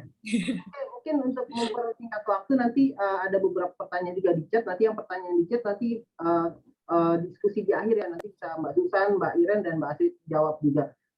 Beranjak saja ke Mbak Iren ya untuk presenter kedua atau biblioteker kedua yang akan mereview buku Atomic Habits, cara mudah dan terbukti membentuk kebiasaan baik dan menghilangkan kebiasaan buruk. Gimana Mbak Iren? Sudah siap? Bismillah udah, Mas. Nah, sudah ya. Oke ya. Kalau sudah, nanti di hitungan ketiga Mbak Iren mulai, saya mulai stopwatch-nya. Ya, 1, 2, 3. Silakan Mbak Iren. Oke, selamat pagi Bapak Ibu. Saya pagi ini akan menceritakan buku yang saya pilih, judulnya Atomic Habits. Perubahan kecil yang memberikan hasil luar biasa. Nah, buku ini saya baca versi terjemahannya bahasa Indonesia. Bukunya terdiri dari 20 bab, sekitar 300 halaman. Terus banyak ya 300 halaman, tapi nggak bosan karena isinya menarik dan mudah dipahami. Terus jadi di buku ini tuh kita dikasih tahu supaya kalau mau melakukan perubahan, sebenarnya kita tuh nggak usah berpikir terlalu jauh atau muluk-muluk. Tapi kita bisa coba dari hal-hal kecil terlebih dahulu. Jadi dari hal kecil itu 1% aja setiap hari dilakukan secara konsisten. Nah, secara keseluruhan buku ini tuh berfokus pada 4 aturan perubahan perilaku untuk membentuk kebiasaan baik. Yang pertama itu adalah dengan menjadikannya jelas. Yang kedua dengan menjadikannya menarik. Yang ketiga dengan menjadikannya mudah. Dan yang keempat adalah dengan menjadikannya memuaskan. Maksudnya gimana? Saya akan coba kasih contoh sedikit. untuk yang menjadikannya jelas, yang pertama, di sini tuh ada namanya niat implementasi. Jadi, formulanya adalah kamu atau saya akan melakukan apa, di mana, dan kapan. Bisa juga mungkin ditambahin sama siapa, biar lebih semangat kan ya. Terus habis itu ada juga yang kedua, menjadikannya menarik. Jadi, menjadikannya menarik itu adalah dengan menggabungkan hal yang mau dilakukan dengan hal yang disukai. Misal, hal yang mau dilakukan adalah olahraga pagi, jalan pagi. Nah, yang disukai itu apa? Mendengarkan musik, mendengarkan podcast, mendengarkan kajian. Nah, jadi kamu bisa gabungkan dua hal itu, jadi olahraga pagi, jalan pagi sambil mendengarkan musik. Nah, yang ketiga, menjadikannya mudah. Jadi pada prosesnya pasti akan ketemu halangan, rintangan ya. Nah, biasanya halangannya itu namanya mager. Atau kamu kebanyakan mikir, jadi nggak mulai-mulai tuh, nggak beraksi-aksi. Nah, di buku ini ada namanya aturan 2 menit. Jadi, gimana caranya kamu bisa mulai kebiasaan itu semudah mungkin. Kalau bisa kurang dari 2 menit. Jadi, di sini tuh dipentinginnya adalah kebiasaan memulai sesuatu. Jadi, lakukan versi mudahnya terlebih dahulu secara konsisten. Itu misalnya tadi kayak baca buku setiap malam gitu ya. Kalau misalnya itu berat, kamu bisa pakai versi mudahnya, misalnya baca 1 lembar buku setiap malam atau setiap pagi, tergantung waktunya, bisa dipilih sendiri sesuai preferensi masing-masing. Nah, yang terakhir adalah menjadikannya memuaskan. Jadi kita itu pasti akan mengulang sesuatu apabila mendapatkan pengalaman memuaskan atau sukses atau ada terlihat progres kemajuan. Jadi kebiasaan itu harus dapat dinikmati agar berumur panjang. Jadi jangan lupa kasih reward ke diri sendiri.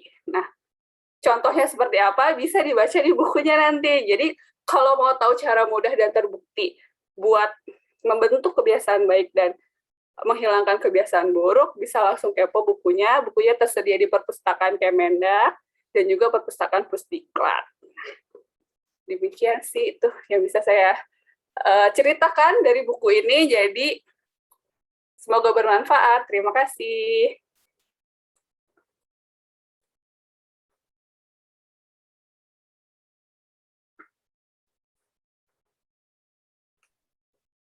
Mbak Iren, cukup ya? Ini masih 1 menit sebenarnya.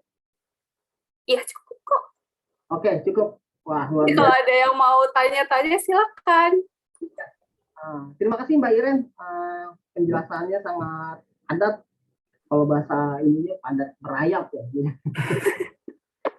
Baik, Bapak dan Ibu, silakan mungkin ada yang mau ditanyakan ke Mbak Iren, karena memang ini rule-nya kita seperti itu. Jadi silakan, ada yang resen 1 Mbak Gita, 2 Mas Sofyan ya. Oke, saya coba dulu 2 penanya ini, nanti kalaupun nanti ada waktu kita sambung ke penanya berikutnya. Mungkin yang pertama ke Mbak Gita, silakan Mbak Gita untuk open mic dan open cam kalau berkenan. Silakan. Maaf Mas, mungkin saya open mic aja ya. Ya, silakan. Mau nanya ke Kak Iren, Mbak Iren, kan biasanya kalau misalnya kita pilih buku tuh ya pasti ada kayak sesuatu yang mendorong kita, kenapa sih buat baca buku itu. Nah, mau tahu aja sih kenapa Mbak Iren bisa tertarik dan pilih buku itu untuk dibaca. Karena kan kadang kalau misalkan, kalau saya pribadi nih kalau judulnya kayak udah berat pasti akan ditinggalin gitu. Apa yang mendasari Kak Iren baca buku itu? Itu aja sih, sederhana aja pertanyaannya. Oke, terima kasih. Kita sudah ya. Dijawab dulu apa dikumpulin dulu? Mbak Iren maunya gimana? Kumpulin dulu ya. Kumpulin dulu aja, nggak apa-apa. Lanjut ke Mas Sofyan. Mohon maaf, sekalian perkenalkan diri ya Mas Sofyan ya. Dari mana? Tadi saya lupa kalau Iren. Oke, makasih Mas. Selamat pagi sebelumnya. Halo Mbak Iren. Halo. Pagi. Untuk teman-teman sekalian, perkenalkan nama saya Sofyan Ardian Rahman dari Perpustakaan Kemendak. Rekannya Mbak Iren juga, dengan Mbak Gita juga mungkin untuk yang belum tahu. Pertanyaannya untuk saya terkait buku ini, kan ini buku ini ada judulnya adalah tentang membentuk kebiasaan baik ya dan menghilangkan kebiasaan buruk.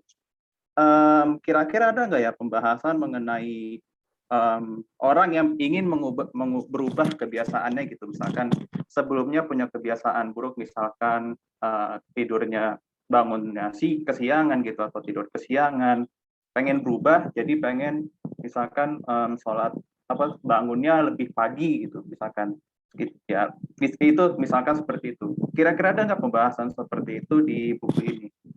Oke. Ada lagi Mas Sofian mungkin? Kayaknya itu dulu Mas. Soalnya saya penasaran soalnya ini buku bagus ya karena menyentil tentang apa ya perilaku kita sehari-hari gitu. Soal ini kan bentuk kebiasaan baik, tapi yang jadi concern saya adalah soal merubah kebiasaan itu. Gitu.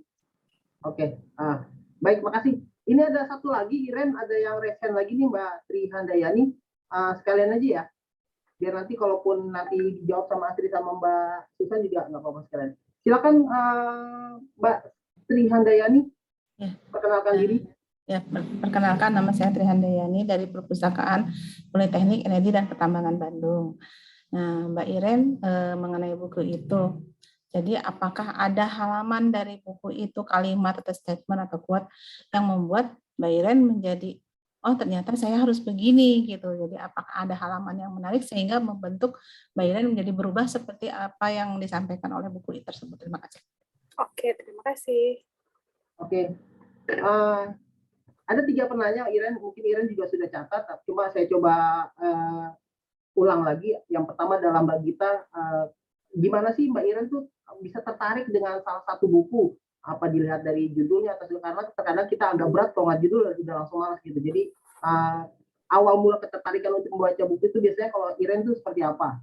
Yang kedua dari Mas Sofian, kurang lebih, jadi ada nggak di chapter atau di bagian buku itu yang membahas tentang cara mengubah pola hidup atau perilaku kita sebelumnya yang agak kurang baik gitu. Jadi mungkin ada contoh atau ada trik-triknya untuk mengubah itu.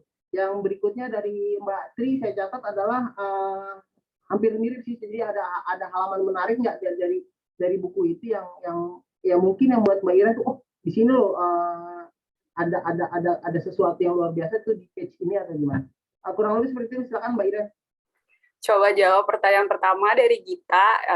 Alasan pilih buku ini kenapa? Jadi pertama tuh buku ini tuh kayaknya hits banget ya, populer, banyak yang rekomendasiin, jadi bikin kepo sebenarnya sebagus apa sih bukunya gitu. Nah terus sebenarnya tuh aku anak fiksi ya, aku suka berat baca buku non fiksi tuh, suka berat mulainya gitu, kayak udah terlalu berat gitu kayak. Nah tapi karena acara ini ada di undang acara ini tuh bukunya ternyata harus non fiksi, terus yang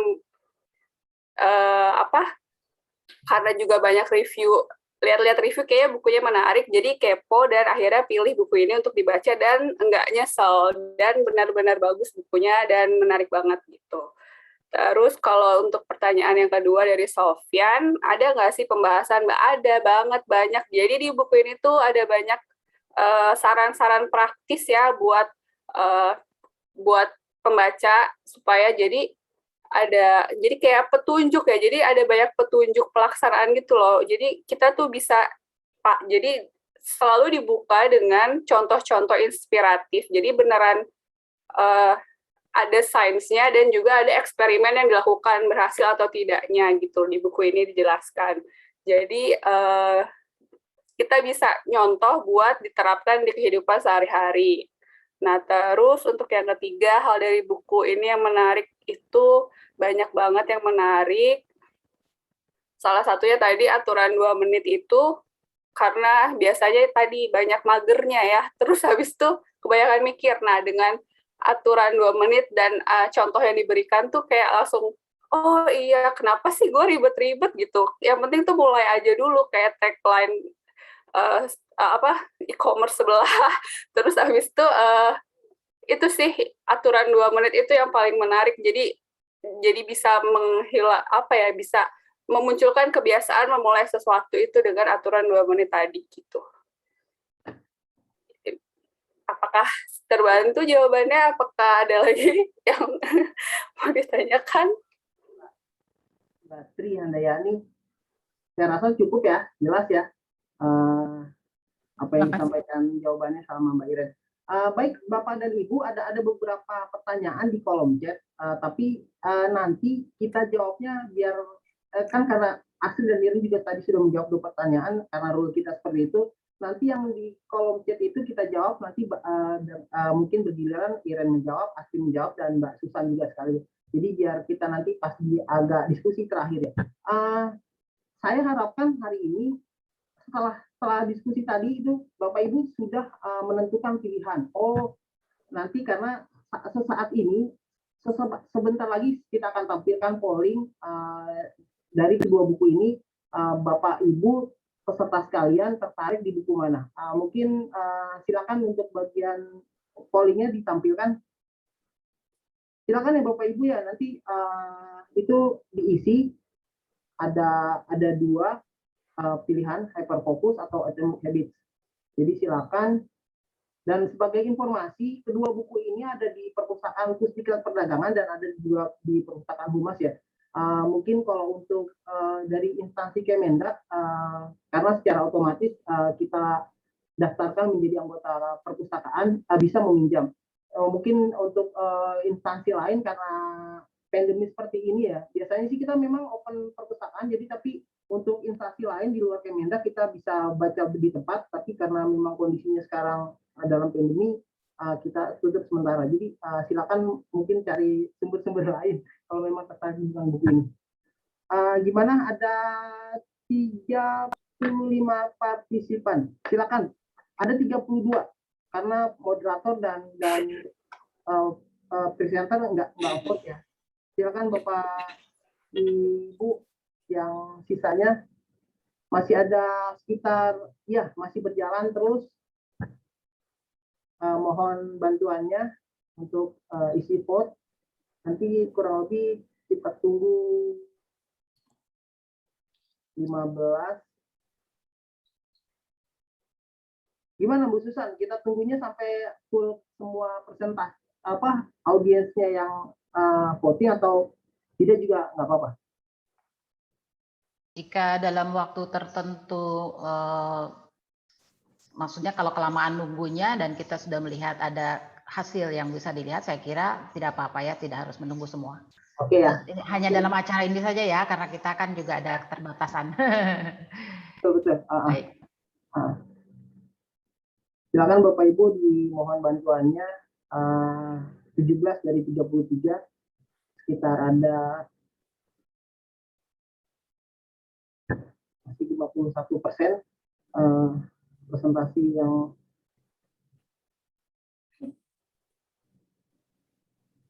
kayak deg-degan ya. Presenternya jadi kayak deg-degan ya. Enggak sih sebenarnya, cuma Penasaran ya. penasaran aja. Nah, ini yang bikin acara ini menarik itu kayak gini-gininya sebetulnya. Karena kalau hanya review buku, tidak ada gamenya, tidak ada rasa-rasa kayak gini, itu nggak game namanya kan. dengan musik-musik itu ya Mbak, biar agak ada. Iya sih ya, mungkin juga kita buat seperti itu. Baik. Ayo,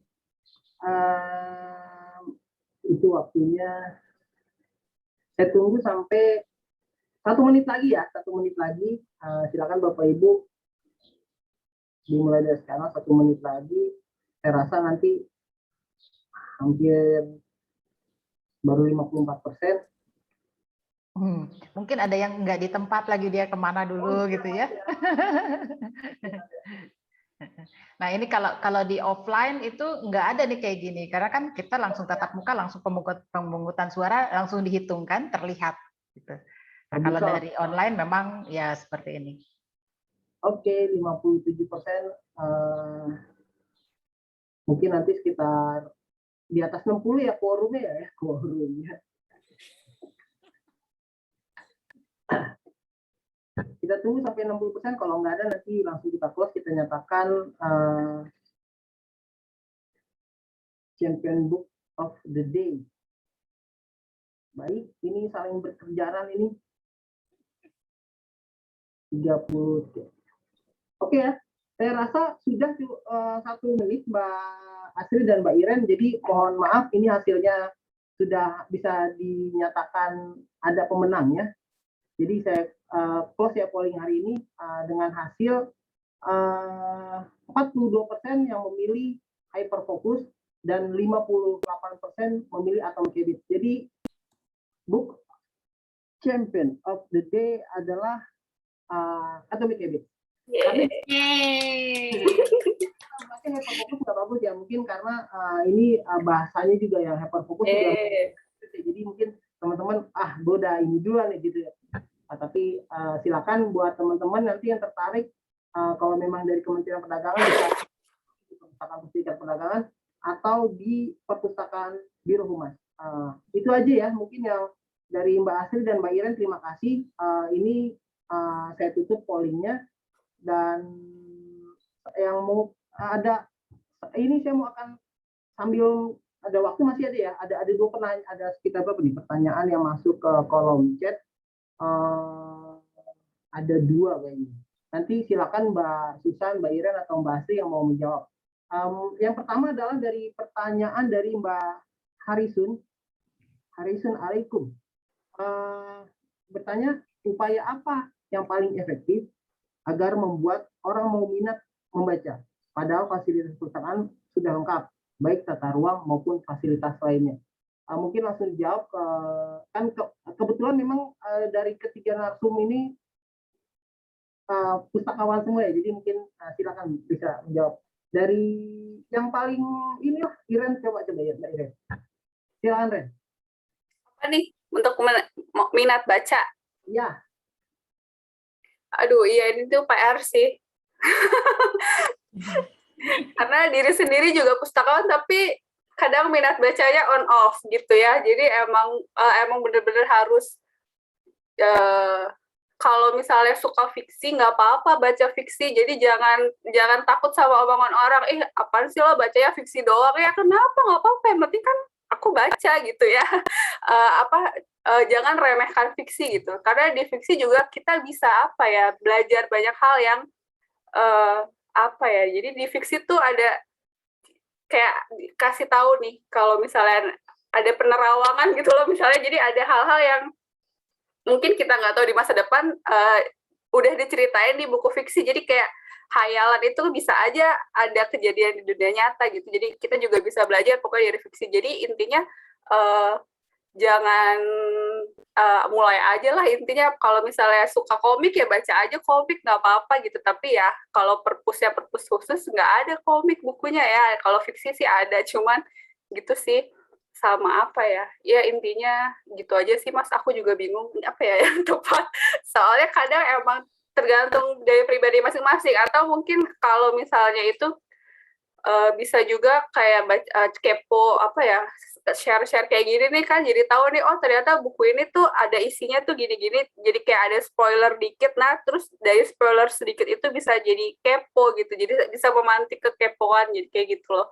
Jadi kalau misalnya lihat review-review, baca sinopsis gitu kadang juga bikin kepo sih, kayak kalau ke toko buku lihat di jajaran atas tuh buku yang top 10-nya apa gitu, itu juga kadang suka bikin kepo untuk mau baca sih gitu. Tergantung ini sih. Jadi ya pokoknya kalau suka fiksi ya baca aja, jangan minder karena nggak suka baca non fiksi, itu nggak apa-apa, pokoknya baca aja yang penting. Tapi jangan kebanyakan baca medsos juga. Oke. Makasih Mbak Iren. Mungkin ke Mbak Asri sekarang pertanyaan yang sama ya. Gimana sih meningkatkan minat baca? Iya, oke. Aku coba jawab ya.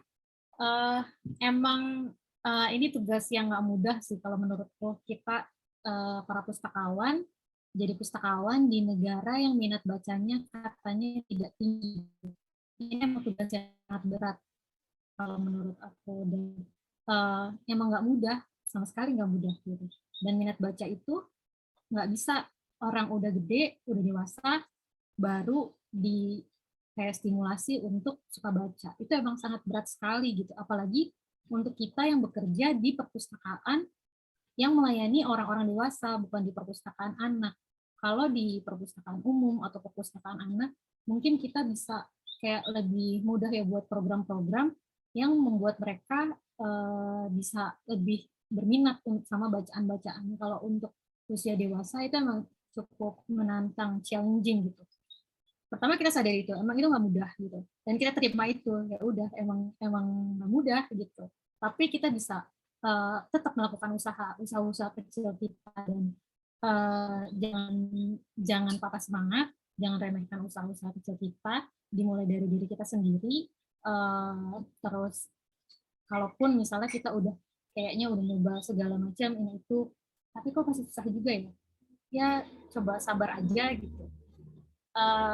Insya Allah tetap ada kok orang-orang yang walaupun sedikit, tapi orang-orang itu biasanya setia atau suka sama perpustakaan kita gitu. Dan orang-orang yang suka dengan perpus ini, dengan yang setia ini, bisa kita maintain terus hubungannya gitu. Terus dan mudah-mudahan dengan orang-orang yang sedikit ini mereka juga bisa bantu menyebarkan virus membaca ini gitu. Kalau dari ruangan, kalau saya pribadi ya coba yang paling pertama, yang paling penting adalah buat ruangan itu senyaman mungkin, dan kalau bisa jangan lagi kayak terlalu kaku, kayak mungkin image perpustakaan yang dulu gitu ya.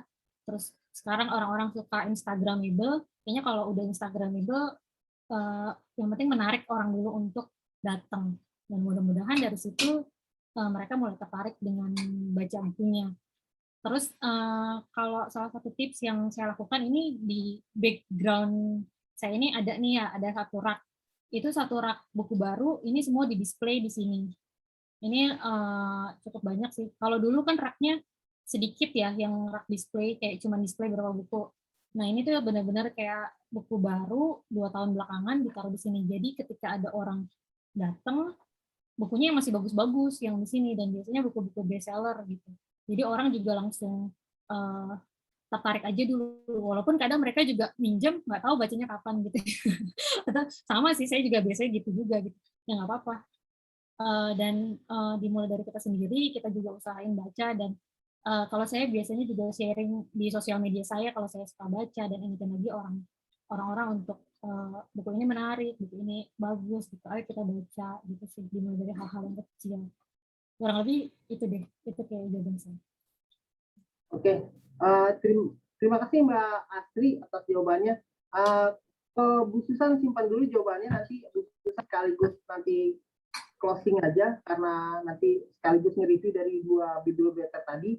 Mungkin ada satu lagi pertanyaan dari Mbak Chandra ya, Mbak Chandra Mirawiarsi dari Poltek ya. Pertanyaannya, gimana cara melihat kebiasaan baik yang telah kita lakukan setelah menghasilkan perubahan?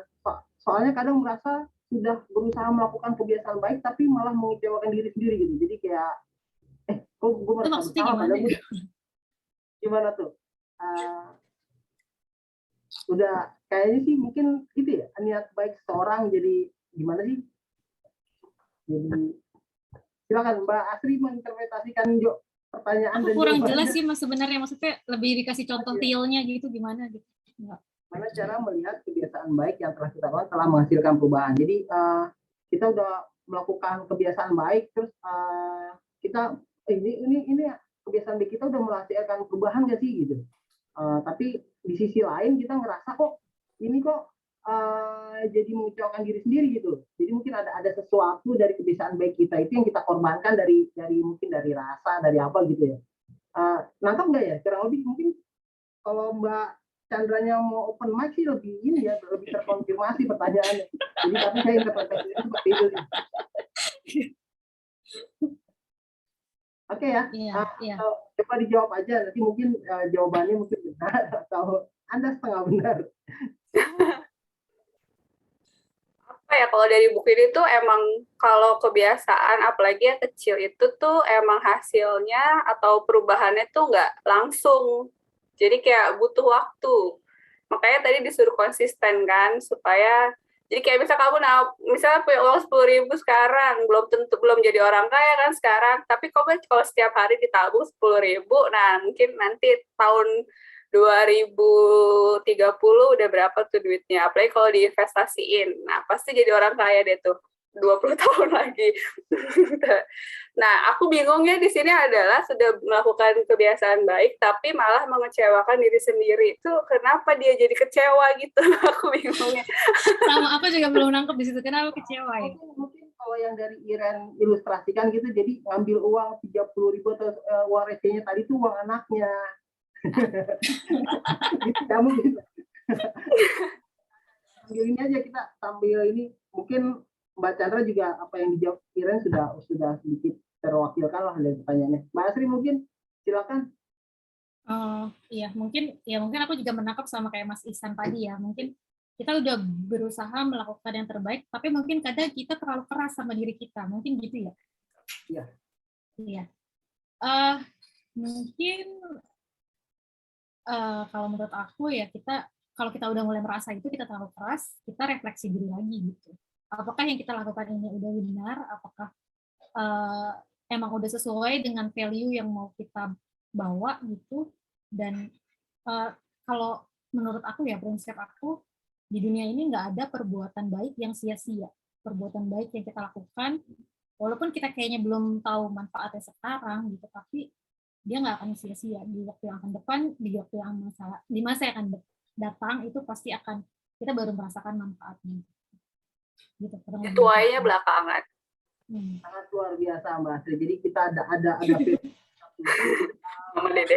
Usaha itu udah sampai sejauh mana atau mungkin kita bisa di review lagi kita untuk tujuan ini kok ada yang dikeluarkan atau segala macam kurang lebih seperti itu ya. Mungkin ke Mbak Asri dan Mbak Iren dicukupkan. Ini sambil ini nih Mbak Susan, saya mohon koreksinya nanti dari kedua bibliometer ini ada nggak yang tadi Mbak Susan sudah sampaikan ada yang kurang nggak, atau sekaligus nanti karena Mbak Susan juga memang praktisi di perpustakaan juga bisa menjawab juga nanti dari dua penanya itu biar kita makin banyak lebih referensi jawaban gitu ya. Silakan Mbak Susan sambil ini ya review yang tadi teman-teman Iren dan Mbak Asri ya. Oke, baik, terima kasih Mas Ihsan. Ya, saya mengucapkan selamat dulu nih kepada buku ya, kepada buku yang dipilih oleh banyak orang. Kebetulan bukunya dibawakan oleh Mbak Iren, jadi ya saya ucapkan selamat juga kepada Mbak Iren. Jadi kalau melihat praktek yang dilakukan oleh para battler ini, saya sih sudah cukup senang ya melihat para battler telah mempresentasikan dan kemudian pemirsanya juga mengerti kan. Terbukti dengan ada buku yang dipilih itu berarti mereka mendengarkan dan ngepas-pasin deh sama dirinya gitu kan. Ini kayaknya saya kayaknya cocok nih sama ini, terus jadi pengen baca buku, terserah pengen milih dua-duanya ya karena dua-duanya bagus gitu kan. Tapi ya kemudian disitulah uniknya bahwa kita harus memilih salah satu buku yang sangat kita inginkan duluan deh, yang mau dibaca duluan yang mana, nah itu yang dimenangin duluan gitu ya. Nah untuk para battler di sini kita melihat ya bahwa mungkin tadi Mbak Iren masih ada kurang 1 menit ya. Nah Mbak Iren masih kurang 1 menit.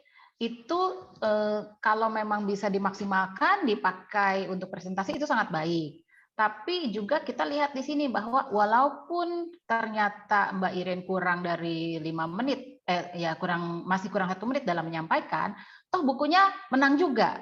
Nah, jadi kita tidak usah berkecil hati bahwa mungkin presentasi kita, aduh kurang nih waktunya, atau aduh malah kelebihan nggak cukup, atau aduh tadi ngomongnya belepotan atau apa. Sefasih apapun penyampaian ulasan buku tersebut, karena yang menangnya adalah buku, jadi kadang-kadang nggak menjadi jaminan ya bahwa orangnya fluent misalkan dalam penyampaian dalam bahasa asing atau apa, belum tentu juga bukunya dipilih gitu. Nah jadi di sinilah makanya tadi dibilang bahwa Bibliobattle itu bisa dimainkan oleh siapa saja gitu. Jadi nggak mesti yang harus wah jago pidato atau apa gitu ya. Nah jadi ini saya menyemangati lagi Mbak Iren dan juga Mbak Asri untuk lebih sering, lebih sering lagi melakukan bibliobattle, nanti jadi kerasa gitu. Orang supaya mau baca buku yang saya bawakan ini gimana nih cara menyampaikannya. Jadi kalau buku bisa ngomong nih, kan ini book battle ya, bibliobattle.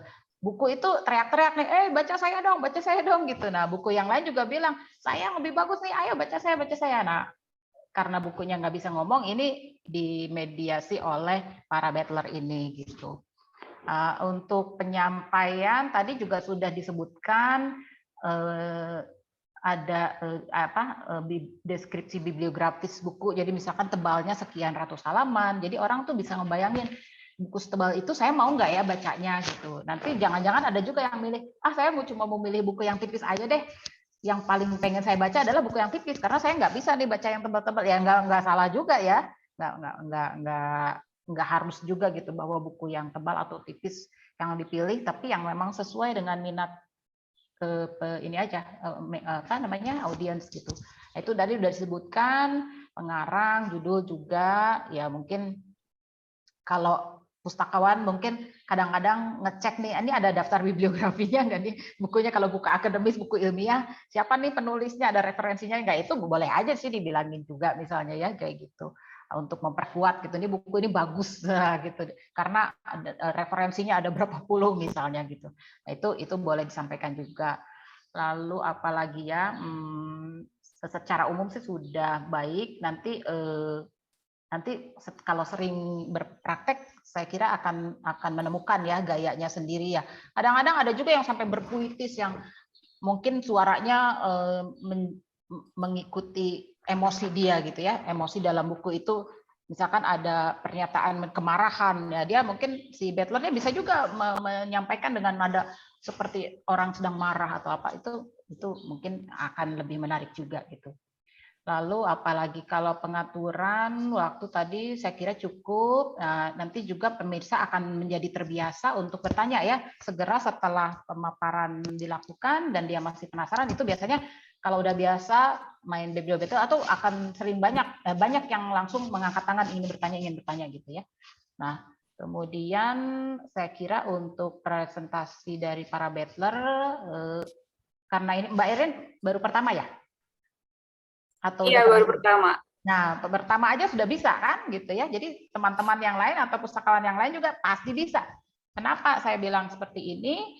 Ini ada kaitannya dengan pertanyaan yang ditanyakan oleh Mas Harisun Alaikum ini ya, Mas atau Mbak ini, mungkin Mas ya. Jadi di sini kan dibilang upaya apa yang paling efektif agar membuat orang mau minat membaca, padahal fasilitas perpustakaan sudah lengkap baik tata ruang maupun fasilitas lainnya. Nah, menurut saya sih kita sebagai pustakawan juga harus berupaya ya. Tadi sih sudah disampaikan oleh Mbak Asri segala macam tuh ya, itu benar semua. Dan merasakan sendiri kan bahwa minat baca itu susah, harus dibangun gini-gini sejak kecil. Memang betul. Jadi nggak ada yang tiba-tiba, langsung saya baca seminggu 3 buku gitu. Itu dari kecil. Karena saya waktu bekerja di perpustakaan sekolah juga, dari TK itu anak itu, siswa itu sudah harus dicekoki lah istilahnya ya. Setengah dipaksa untuk setiap minggu membawa 1 atau 2 buku untuk dibacakan oleh orang tuanya. Nah, itu dari TK sampai SMP sampai ya SMP lah paling tidak ya, ada tugas dari sekolah untuk mereview buku, membuat ringkasan atau dan sebagainya. Itu salah satu upaya yang dilakukan dalam membentuk minat baca. Jadi dari kecil betul. Bahkan di rumah juga orang tua yang hobi membaca atau yang suka membacakan buku kepada anaknya, insya Allah anaknya kemudian selalu teringat buku itu adalah salah satu pelarian lah. Kalau dia bete atau dia perlu hiburan itu ke buku gitu ya. Itu sudah ada beberapa, paling tidak teman-teman saya yang dari kecilnya suka buku itu sampai besarnya dan sampai menjadi orang tua pun melakukan hal yang sama kepada anaknya gitu. Nah, kembali kepada pustakawan yang harus berupaya untuk mempromosikan perpustakaannya agar banyak orang tertarik datang ke perpustakaan dan membaca koleksinya, itu kita juga sebagai pustakawan harus rajin ya. Rajin itu dalam arti rajin mempromosikan koleksi yang dipunyai atau fasilitas yang dimiliki. Lalu kita juga harus aktif ya. aktif mengajak-ajak, membuat acara, menjemput bola. Kita harus punya pribadi yang menyenangkan. Jadi kalau istilahnya, aduh saya cuma sendiri atau berdua nih berpustakaan, justru saya ingin banyak teman nih. Gimana caranya? Ya bergaul lah, istilahnya keluar dari perpustakaan, lalu datangi orang-orang yang kayaknya potensial untuk bisa memanfaatkan perpustakaan tersebut. Ajak kerjasama. Misalnya kalau di sekolahan, ya deketinlah guru-guru gitu ya, deketin guru-guru gitu. Nah kalau mungkin di perusahaan ya cari dulu teman-teman yang hobi membaca nih siapa, 2-3 orang aja jadi itu acara bibliobattle ya. Misalnya dalam satu perusahaan atau di lembaga yang tempat teman-teman bekerja ada 3 orang aja yang suka membaca atau mau membaca dan mempresentasikan, itu udah jadi itu satu acara bibliobattle, betul tidak? Nah, dari itu dirutinkan, dan betul kata Mbak Asri tadi, akan ada saja orang yang tertarik ya, walaupun tidak banyak, tapi saya merasakan sendiri di perpustakaan saya yang lama itu, tetap ada orang yang tertarik dan peduli dengan koleksi perpustakaan, dan rajin pinjam, atau rajin datang, itu ada.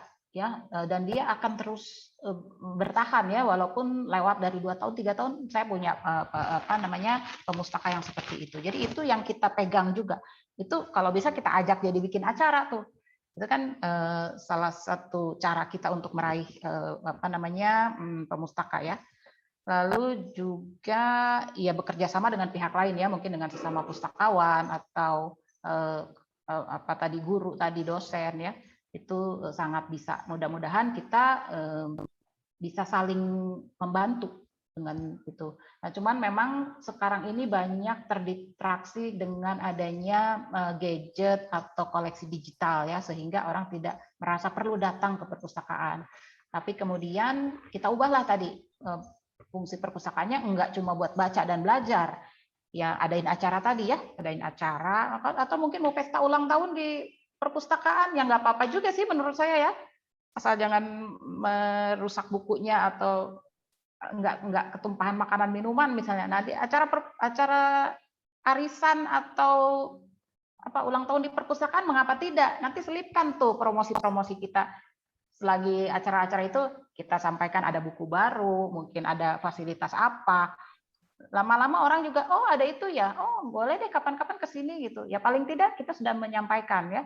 Kalau tidak disampaikan, orang mana akan tahu bahwa akan ada apa di perpustakaan kita sendiri. Lengkap, mewah, koleksi kaya segala macam, tapi nggak ada yang datang. Sedih banget ya. Sayang juga bukunya sudah dibeli mahal-mahal, tidak ada yang baca.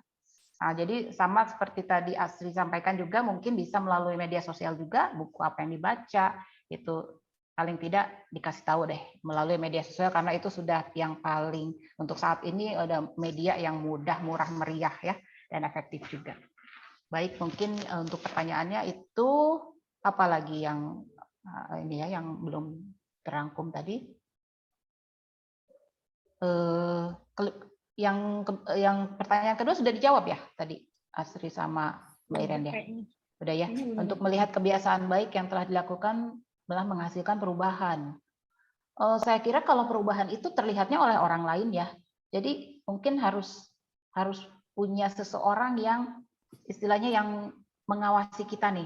Jadi kadang-kadang kan kita juga suka memperhatikan nih teman atau mungkin adik atau saudara siapa gitu ya.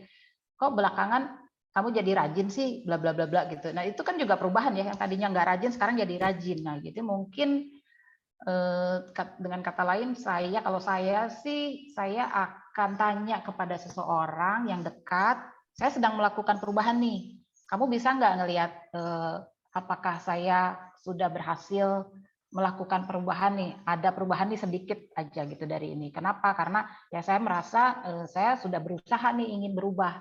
Tapi kalau dirasain sendiri merasanya enggak gitu kan, kayaknya belum nyampe gitu. Tapi kalau orang lain mungkin melihat, oh iya ya, kayaknya kamu sekarang jadi begini. Nah, mungkin ya, apakah ini menjawab pertanyaan saya juga enggak tahu, tapi ya mungkin sebagai masukan aja. Baik, saya kira itu jawaban-jawaban saya. Kalau masih ada pertanyaan bagaimana nih? Kalau enggak ada juga enggak apa-apa karena mungkin waktunya juga sudah cukup. Atau kalau mau bertanya mengenai bibliobattle juga bisa, mungkin bisa bertanya kepada pustakawan yang ada di sini saya pikir ya. Jadi karena kita kan sudah sama-sama belajar, jadi bisa saja bertanya pada Mbak Sri, Mbak Iren, Mas Ihsan, atau pada saya langsung juga bisa. Iya. Baik, terima kasih. Makasih Mbak Susan, sangat luar biasa jawabannya. Mungkin teman-teman juga langsung dapat mencerna ya dari jawaban-jawaban Mbak Susan, termasuk Asri sama Iren, ada catatan-catatan tadi. Nah, sepertinya overall udah cukup bagus ya. Saya juga berharap nih teman-teman nanti kalau memang kita ada agenda video battle, silakan menawarkan diri, datang ke perpus. Kami mau coba ikut video battle, bukunya apa, nanti kita siapkan, silakan kita pilihkan atau boleh nanti kita rekomendasikan buku ini. Jadi nanti bisa jadi kita rutinkan ya Mbak Asri ya di kegiatan ini, entah di Humas, entah di hostnya nanti di Pusdiklat sendiri. Baik Bapak Ibu, sekali lagi saya mau mencoba mengingatkan untuk daftar hadir sudah ada di kolom chat ya, silakan untuk Bapak Ibu mengisi daftar hadirnya, dan untuk sertifikat nanti juga ada langsung ke Mas Pedagang. Tapi nanti kalau ada kendala-kendala terkait masalah sertifikat atau dan lainnya, bisa menghubungi Mbak Asri, itu juga sudah tercantum di kolom chat. Mungkin untuk kegiatan hari ini kita cukupkan saja ya. Terima kasih kepada Bu Kapus, Bu Chandrini atas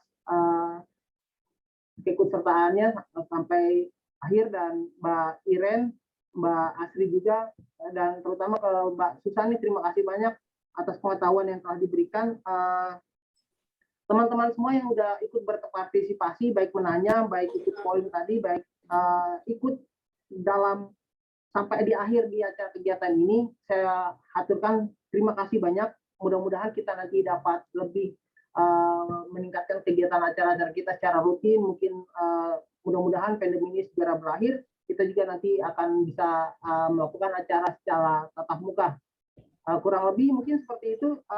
Saya atas nama moderator dan pihak Pusdiklat Perdagangan sebagai host mengucapkan mohon maaf atas segala hilaf, mohon maaf atas segala kekurangan. Mungkin ada kata-kata yang kurang berkenan, mohon dibukakan kita maaf. Kurang lebihnya saya sampaikan terima kasih, mohon maaf. Terakhir saya tutup dengan sebuah pantun, makan pangsit di Bengkulu bersama teman di hari Sabtu. Kami pamit undur diri dulu. Sampai jumpa di lain waktu. Terima kasih. Wabillahi taufiq wal hidayah. Assalamualaikum warahmatullahi wabarakatuh. Waalaikumsalam warahmatullahi wabarakatuh. Terima kasih.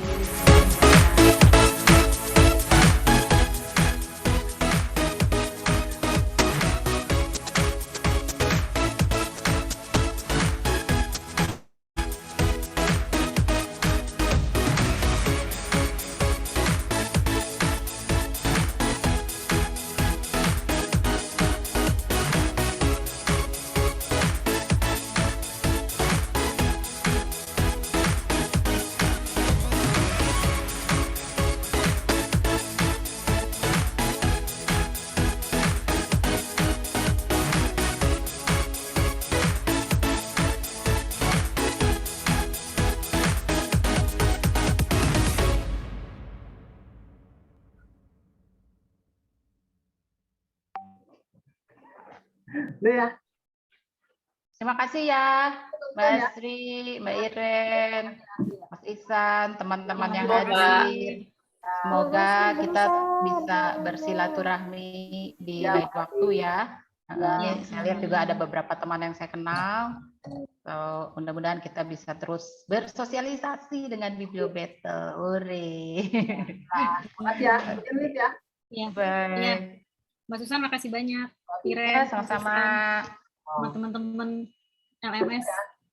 Ya. Iya. Nah.